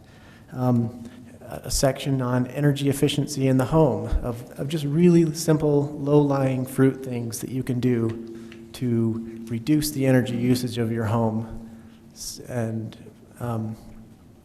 things like that to make solar cover more of your household needs. Different ideas that you could, a section on electric cars, offsetting other sources of fuel that you use, gasoline or natural gas, and ways you can offset that to run electrically and potentially even from your own solar panels. A section on battery storage and how that would affect the investment cost versus the costs that might be incurred when you're backfeeding a lot of energy versus purchasing a lot of energy. How am I doing? You're doing better than my Outlook's opening, sorry. Oh, So okay. You're doing great, it's almost ready. Anyway, I think there's about 14 topics that were going to be covered in this class, and just a really good overview of solar and the different types of inverters, microinverters versus power optimizers versus a string inverter, different types of panels, monocrystalline versus thin film versus polycrystalline, efficiencies of the solar cells, different things like that. So it'll be a good class. And we're gonna. So if someone wants to get a solar, they would attend this class. The first one would most likely be in person, and it will be filmed and then put online. And then from there on, people can just watch the online video. So, and that's it. I just ask, so were we planning on it, when we discussed it in the past, it seemed like it's drifted between being an offering versus being kind of a requirement. I can't remember if we've landed somewhere in between those two extremes. What was your understanding, John? My understanding and my opinion is it should be a required thing. Maybe just an education thing, so they know what they're getting into, or maybe we can make a section of it required, where, you know, the 15-minute section's required, and I don't know what. So I was just gonna, yeah, I just started feeling a little hesitant to feel like we want to require, I mean, that's a lot of great material, but I feel like it's almost like we don't want to insult citizens in thinking that they don't know what they're doing and have to spend an hour in a class. So That's a good point. If it were to be a requirement, I would just recommend we have a condensed, you know, most important things that we feel like they have to know versus useful information. I would just be sensitive to the time and, you know, sophistication of our citizens is all. So. And a reason that, possibly a reason to make it required is I know Bruce spends a lot of time on the phone explaining to customers why their array is not producing as much as the salesman claimed it should have been producing. And so it is costing the city time and money to have people going into this blindsided. And so maybe that alone would be worth just saying, you know, here's the key point, class, and I don't know. You know, just a thought on this. In this day and age, people don't like to watch long things, as Jordan was mentioning. Maybe filming something that is in length that way, but to do it in section, 5 to 10 minute increments, so that it can be broken apart, and then when they go online to watch it, it will be broken apart by video for what each section covers. One part could actually go into how Kaysville does its billing, or, you know, how we charge our customers. So there's no question, so it's not coming from the salesman, it's coming from us, and then we can just maybe, you know, I don't know if we don't want to do particular numbers, but if we ever change it in the future, then we would change how that video is. But I think it's an excellent idea. I just think you want to make them shorter clips that they can go through and, you know, maybe watch a couple here and then go back, watch a couple, more friendly user that way, or Okay. user-friendly. Yeah. Yeah. And then just administratively, I don't know if there would be a way to guarantee that someone has watched the video. So I don't know if it's like when you sign up, you sign a statement saying, yes, I've reviewed the video, or, I mean, it just seems like tracking that and assuring that happened. I don't know how. Or maybe as part of the permit process, we have them sign a disclosure that says, I understand that Kaysville City is not responsible for my array underperforming, or something like that. I think Kaysville Bruce Power. probably has something to add. Yeah, I don't really think it's mandatory. It's everyone's personal choice whether they want to do it or not. I think it's great that we offer that information to them, because I get a lot of calls, you know, and spend a lot of time telling people how it works and everything, all those things. So I think it's great to offer that. And along with that, I think there needs to be a section like Susan was talking about on the billing, how the billing works, because they don't understand that, and also showing them the meter and, you know, what the readings mean on the meter. Right now, you know, they have 3 readings on the meter, you know, a delivered, received, and a net reading, so those kind of things. But I don't know that you make it mandatory. Everybody has their own free agency to make their decisions. If we offer it to them, then that's there if they want to. If they don't, I think it's a personal choice. And that's the way I would lean, so that I just wanted to see if, you know, it seems like we've gone from requirement to offering, and personally I feel more comfortable with an offering, but I guess that's the question for And everybody. also the happy medium, maybe like John was talking about too, something on the permit that says, you know, states that there is this information available if they would like to see it, and they can check it off and say, I waive that, you know, just so they can verify that they had the opportunity to look at that information if they wanted to. Yeah. And I'll just say that it's not uncommon for utilities to require it if we wanted to do that. Hebert does require you come in mandatory and at least address these questions at the building permit. So if it's some, and I know, it sounds like we're still open in debate and need to probably push it off. I do finally have your outline, so if you missed anything, we'll redistribute this, and then it sounds like we'll probably curtail this. But is there anything this resident was really concerned about at the building permit level? I mean, obviously, we've put out our, hey, we're looking to change this in our newsletter, but is there something that we could do, at least they're worried about right now, today? Is there something that we could do? I mean, the class was part of, trying to help educate that piece, but I think they're worried about, the change from now till then. Is there something that we could require on a solar permit today? Your thoughts on that?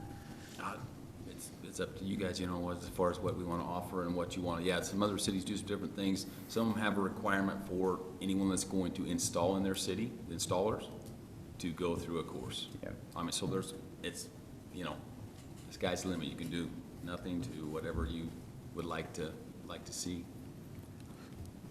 So maybe direction for John then. So just to recap here, and just so we're all on the same page, these are the headers. Maybe we can just real quickly kind of discuss what we feel is mandatory, and then what we feel could be supplementary, and we could push some of those, so that way you could at least say, okay, maybe that's the 15-minute, and then we can modify that and resend that out. But And I'm okay if everything is optional too, if we want to go that way.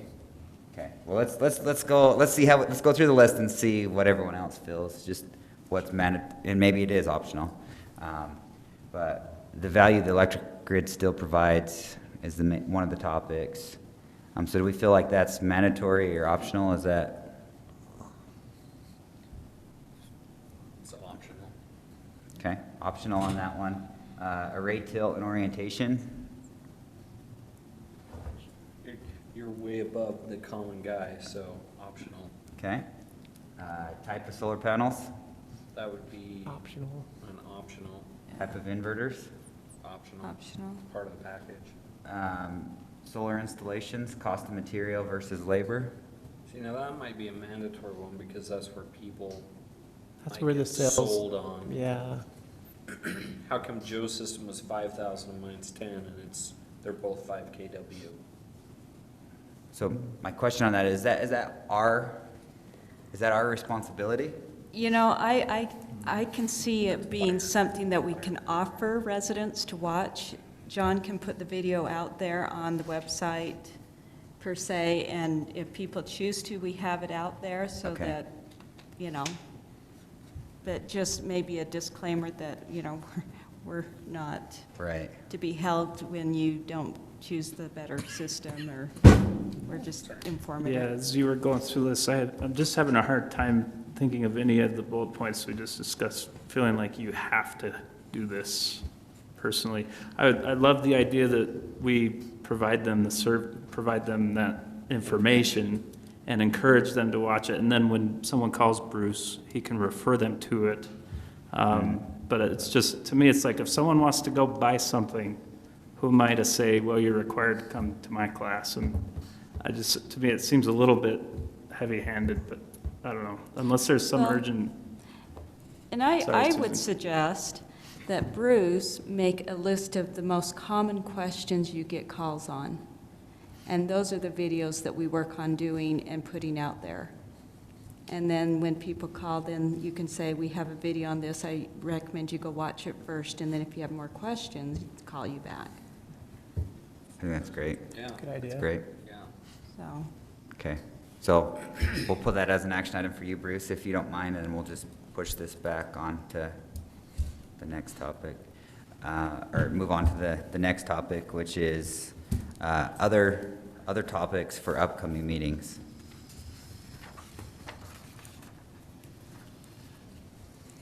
So I can speak a little bit to the big one I feel like that's all on our mind is the recommendation deadline coming up in June.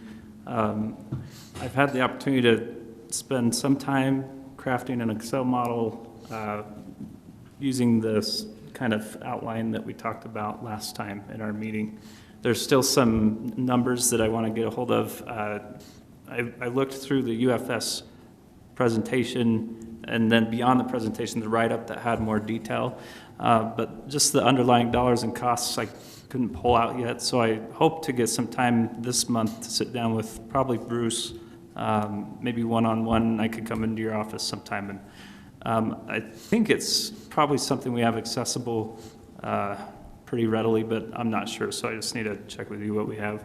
But with that said, for an upcoming meeting before June, and I know we've talked about doing staggered meetings, I'd recommend just going through that Excel model in detail, and then I'll try to get with Bruce before that meeting, so maybe in the coming 5 to 10 days, and that gives us time to do that before we all meet together again, maybe in a couple weeks. Or I guess we've gone through and calendared our meeting in May, haven't we? I don't remember. And off the top of my I head. just have a recommendation too, when you meet with Bruce, and I think you'll agree, is maybe invite Shane, the city manager, in on it. And Sure. so he's in on that, and he might have a little bit of input on it, you know? Depending on what it is, but most Okay. most of the time probably not, but if, I would sure, that, you know. Yeah, or just make him aware of it, that you're meeting, and let him decide if he wants to be in, just so he has a, heads up on it, because then I just think he'll have some input on it before the recommendation's brought to the council on the, because this is going to be a big part of it. And so, Sure. Not opposed to doing that. So when I meet up with Bruce, we'll make sure to include Shane on the email and invite him if he would like Wants to come to. to that. That'd be good. yeah. So right now, the tentative, and we'd be posting this, an agenda. Right now, the tentative date that we have, that we've been penciling is every 2 weeks, so it would be the 16th, and we've been holding it right around the lunch hour, which we can make the public, make it a public meeting. So would that work for this team here, to do the 16th around the lunch hour, for model review is what we'd call that? 16th of May, Tuesday. Should work for me. That would work for me. Okay. And so then we would just, the only topic there would be model review, and we'd just be reviewing the model that you've put together and trying to collect all of the, the last 5 months and put it in an Excel spreadsheet, which Jordan's already put together, and took the hard part of getting everything put together. So I think that'd be Gotta the main, start, so. yeah, the main thing. That may carry on. How do we feel, I guess, kind of tying that back to the city council? Do we feel like that's enough time to still make a recommendation? 2 weeks, we review the model. I can tell you that the model, it's going to take a lot of time. It may take more than an hour. It's my Yeah, definitely. And I'm not opposed to doing, so I've mentioned to Alan and Brock personally that I'm not opposed to aiming for some low-hanging fruit. I don't think we have to have the whole entire net metering program figured out for June, but I do think there could be some recommendations that we do make. For example, it seems like a customer charge. It seems to me like a customer charge makes sense to most everybody who's weighed in on this issue. Mm-hmm. The level of the customer charge, we're not solidified on yet. UFS was around $13, and I know we've talked a little bit about different methods of doing that. I think we could have a customer charge modeled out pretty solidly in this meeting. Maybe I'm overreaching, but I just recommend that maybe we still have a recommendation, and we don't have to necessarily have every other component of the rate figured out, but I don't know, I guess we can see. I guess we could see in a couple weeks, and if we want to take it off the agenda, is it too late to, is the train They left don't the need station? it until like a week before, and there's Yeah. 2 city council meetings in June, so I suspect it will be the second one we should shoot for, which is the second Thursday of June, or third Thursday in June. If we don't make it to that, we'll know for sure by our meeting that we hold June 6th. That's our next Power Commission meeting. And then at that time, we can decide if we're gonna make it for the 15th, which is the third Thursday. Okay. Okay. I see the, even whatever we come up with, I don't see it as something set in stone. Like, we'll put it out there and say, this is how it is, and then a year or two from now, we'll have more feedback from data and things that we've collected, and we can make tweaks as we go. So I think just being able to come up with something so we can appease everyone that's been waiting for an answer for so long. Right. We just say, this is what we're going with. So, Yeah. But we don't want to just come up with something just so we have something. We Right. need something that makes sense. Right. And I'm not sure how close we are to a real decision yet. Right. yeah, I would agree. Maybe, so I know the model's there, and I know there's the recommendations. So the question is our topics model review or recommendation? And I'm thinking that we may have to, it sounds like we're all trying to get to the solution, right? And we know that something's coming, but maybe we all need to get on the same page of what that recommendation is primarily. Mm-hmm. And that way we can hold that date. And then I think that'll segment us right into the model review. Does that seem like, because I think we're still a little bit off on, we all know that we want to flag it for sure, but we don't all know exactly what that looks like. So maybe it's we put them both as a topic, and then we may have to, depending on time, jump between the two. Yeah, I think if we spend 45 minutes in the model and we just realize, that there's more here we need to chew through, Yeah. that we can have a discussion about recommendations and see but it might be a really short discussion. And maybe even we schedule another meeting or two, like weekly, if we really want to hit this June date, which I think is a good objective to do, I guess, depending on everyone's schedule. But I know how much time and resources gone into getting us to the point we're at. And so I'm not opposed to putting both of those on the agenda. And then if the recommendation ends up being short, or nothing. Because I think That's we're fine. going to get to a point too where there's really, we've received all the information, and now it's just a matter of putting the numbers together and figuring out what works, and then recommending it. And so when we get to that point, I think we'll know. Okay. So, Yeah, I agree. Excuse me, Brock? Yep. Can I just, Yeah, sorry, please. jump No, in, please. just suggestion, but since, like Susan alluded to, we've already had the study done.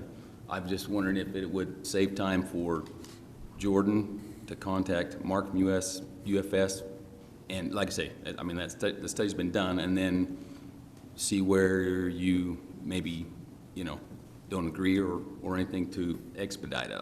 Like I say, the study's been completed by a very well-known professional that does them all over the country. So that was just my only suggestion. So you don't waste a lot of time trying to reinvent the wheel when the wheel's already done. Sure, yeah, and I'm not opposed to that at all. So I can give Mark a call as well. And did we get the model from him? I know that was a question. It's in your information. It was put in Okay. there a month ago or so. Okay, perfect. Well, he gave us like some slides and things, but I don't think we ever got how he arrived at those numbers. I think we're still yeah. confused about it. He was He very gave us a opaque pretty about thorough that. write-up explaining a bit of the theory, and it was a lot more in-depth than just the slides.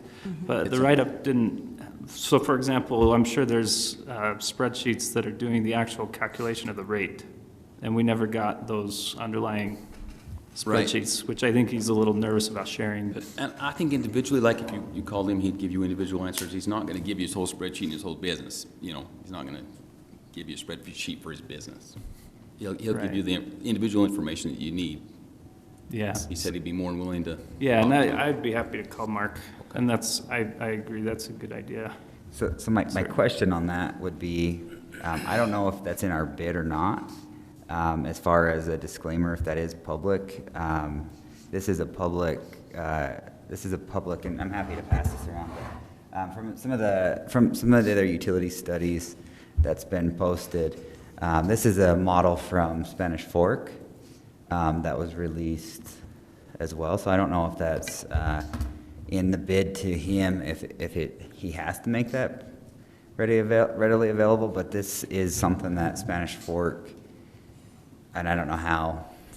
Does it go into, you have to let Jordan look at it, see if it goes into the detail that the one that he already gave us, and it's on your information packet too. It wasn't that same presentation, it was more in depth. That was an overview, the one that you received last time.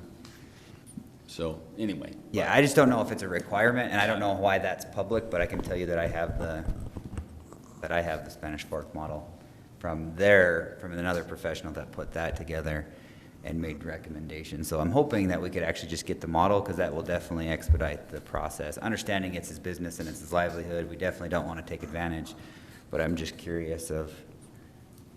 Do you know where it was dropped in the Dropbox, Bruce? It was just in the Power Commission information, which should have been in there. Okay. I think I know the one you're talking about. There is a pretty in-depth write-up that goes into far more detail than what was in the presentation. And you found that in the information? Yeah, Okay. yeah, I was pretty sure we dropped that in there. yeah.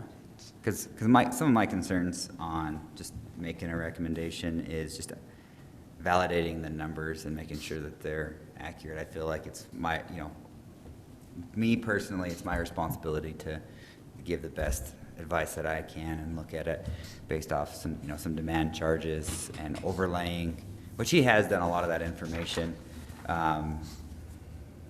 Just making sure that I agree with what he says there. So I think anything we can do to recreate it, and I think that's why we're headed in the direction we're heading in, is because we'd like to just validate that, $13 is the number that we all feel like is that number, right?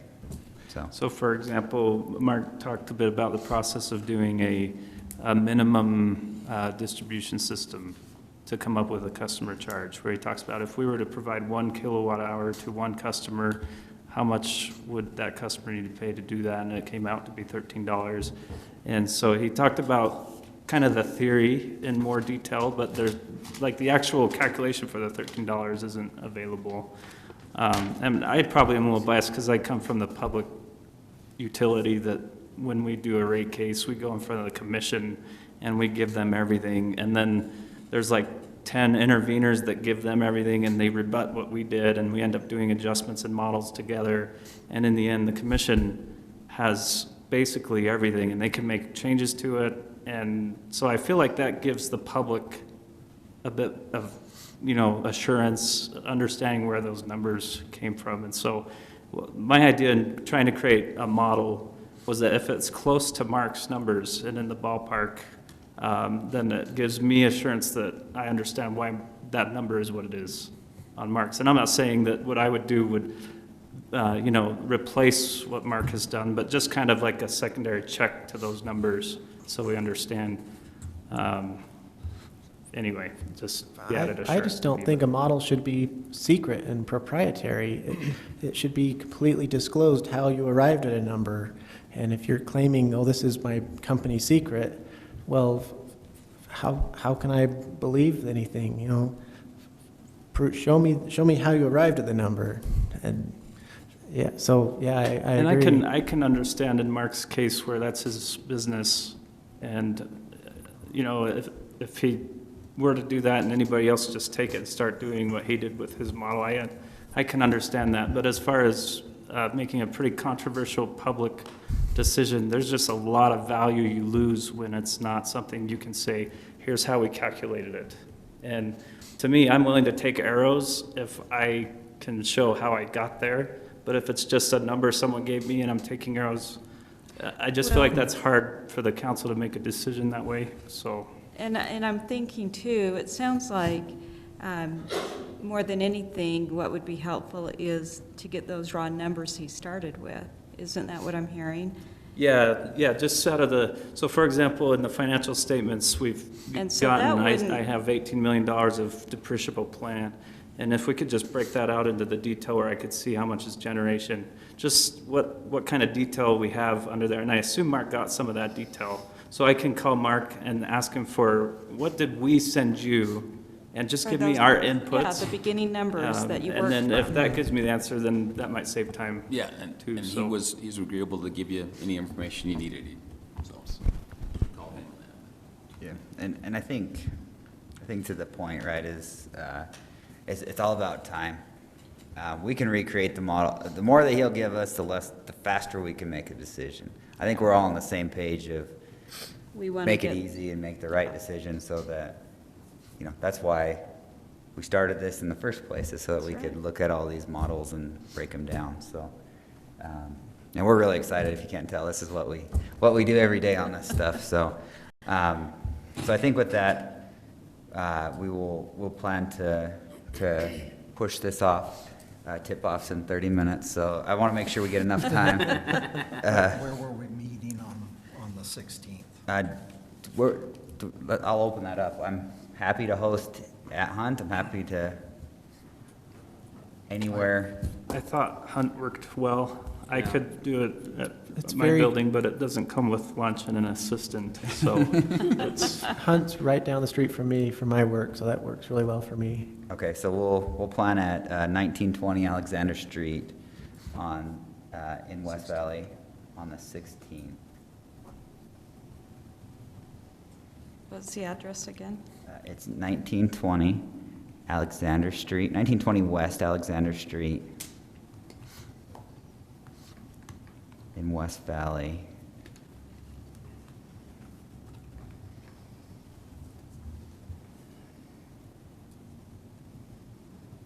And the agenda would be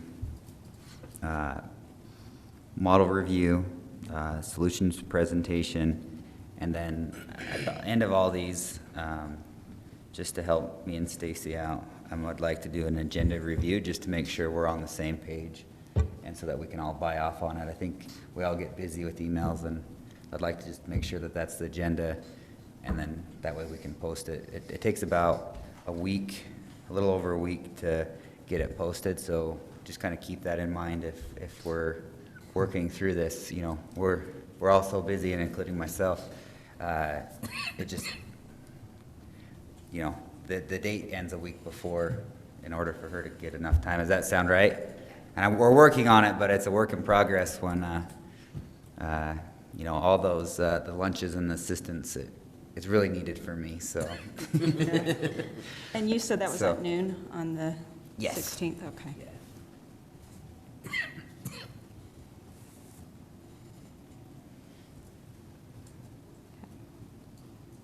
So do we need a motion on that? Or is that just, we're all good? No. So I'm there's no still, motion. I'm kind of moving that way, but, okay. Okay, so that's the agenda, or the topics. Is there any other topics that we feel like we want to talk about before we move on? No, that's the pressing one. Okay. Staff, anything?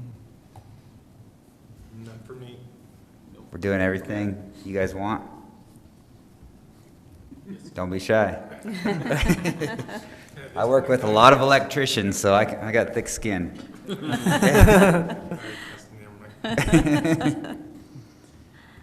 Okay, so the next topic is approval of minutes.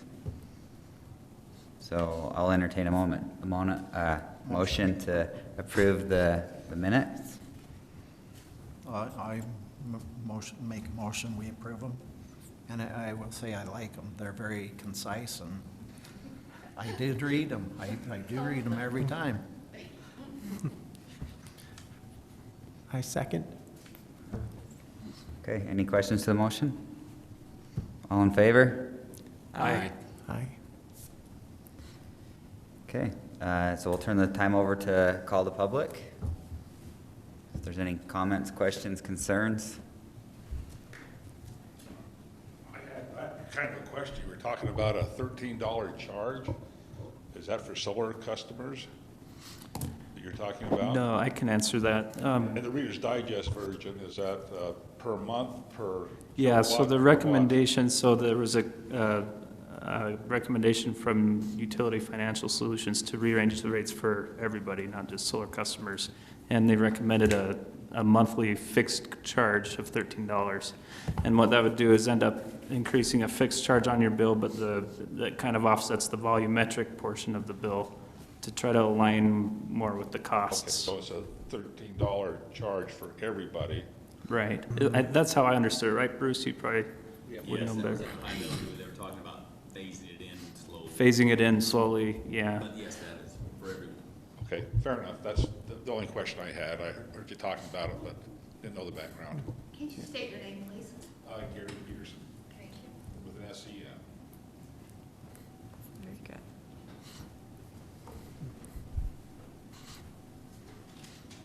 Good evening.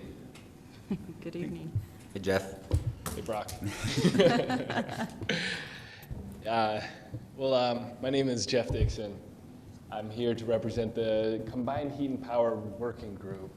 And I can imagine at 8:05, after 2 hours, sitting in the same place, your eyes might start rolling in the back of your heads, wondering, oh man, I got to sit through another thing. This is early for us so far in our This experience. is a So record, by the way. Is it really? Yeah.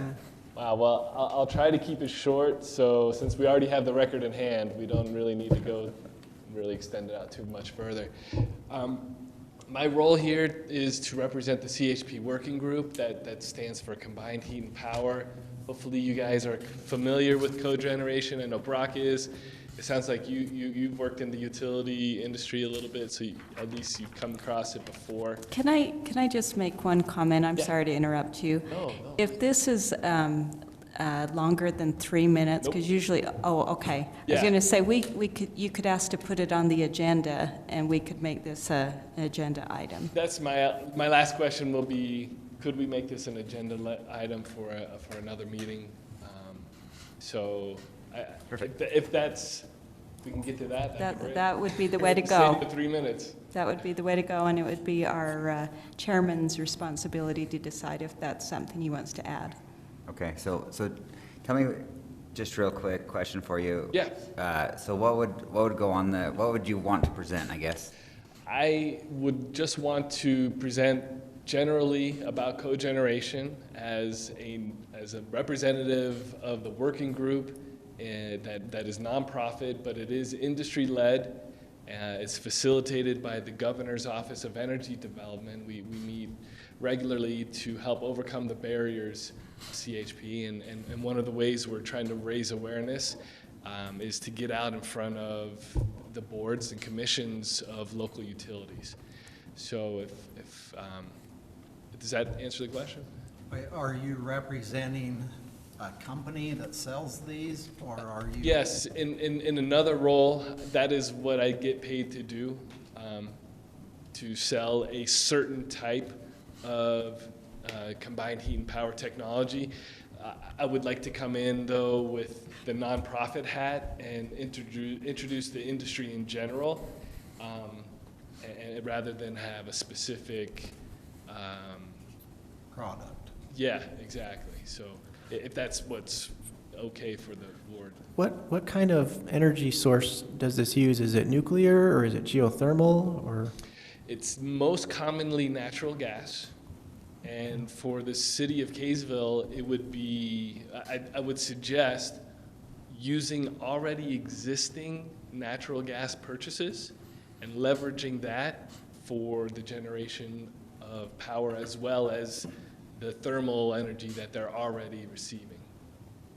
And is this a residential application, or is this a power utility application? It would be kind of in between, and it could certainly be utility scale, but I think probably for Kaysville in the type of market and the customers you have here, I see it more on a commercial base. So it would be a strategic way for you guys to leverage already existing natural gas purchases to reinforce and make more resilient your existing utility infrastructure and make it more efficient and reduce its emissions profile. So if I was to add this as an agenda item, what would I call this? Maybe a general introduction to combined heat and power.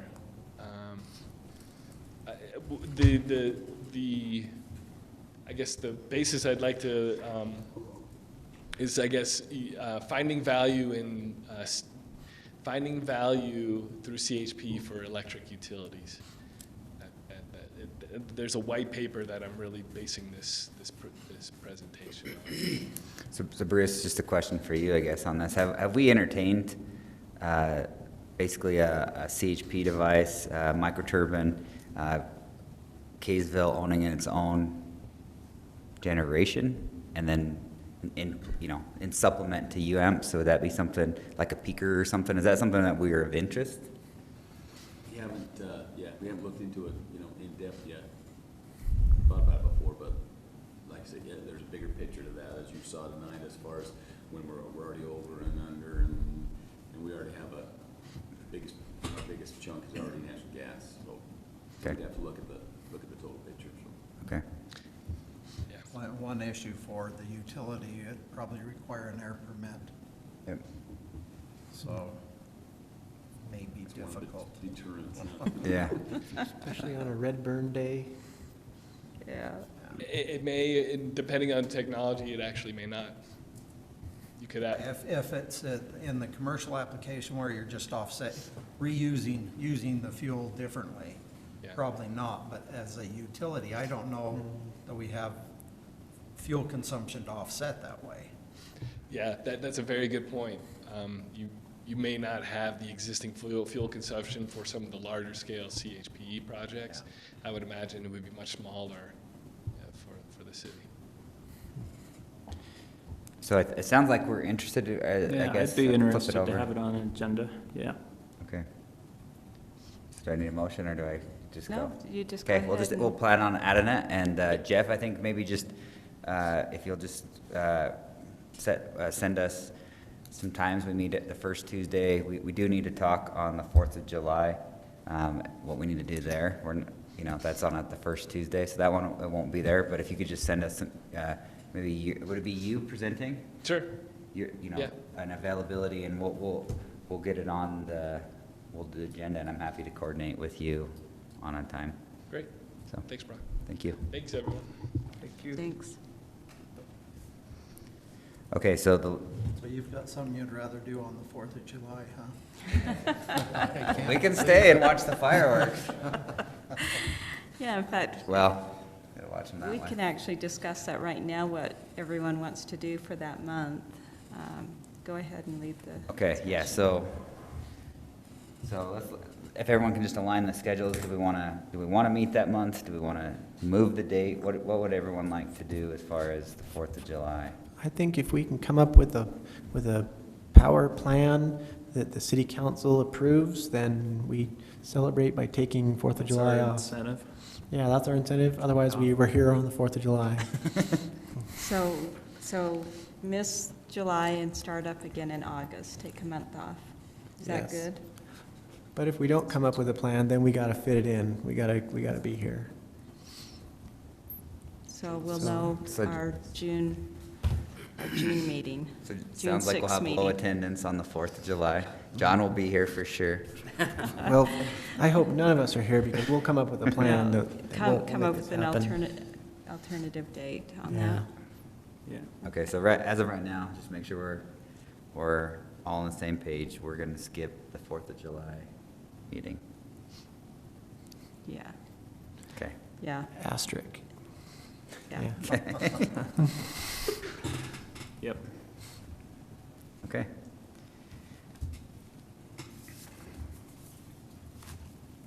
And then anything else that we'd like to discuss? Nothing on the public, anything else here? So I think with that, I'd like to ask for, I don't know what to do here. Susan, you gotta help me. So you're ready to Adjourn. adjourn? I'll make that motion to adjourn the meeting. I'll second. All in, All in favor? aye. Aye. Aye. Don't worry, this is funny videos. Deb's been watching them, and I'm sure that I'm gonna be making, trending, I'm gonna be trending pretty soon on this, so. Going viral. Is there a Kaysville outtake reel? Yeah, there is, for We're still sure. recording, right, yeah. That's good.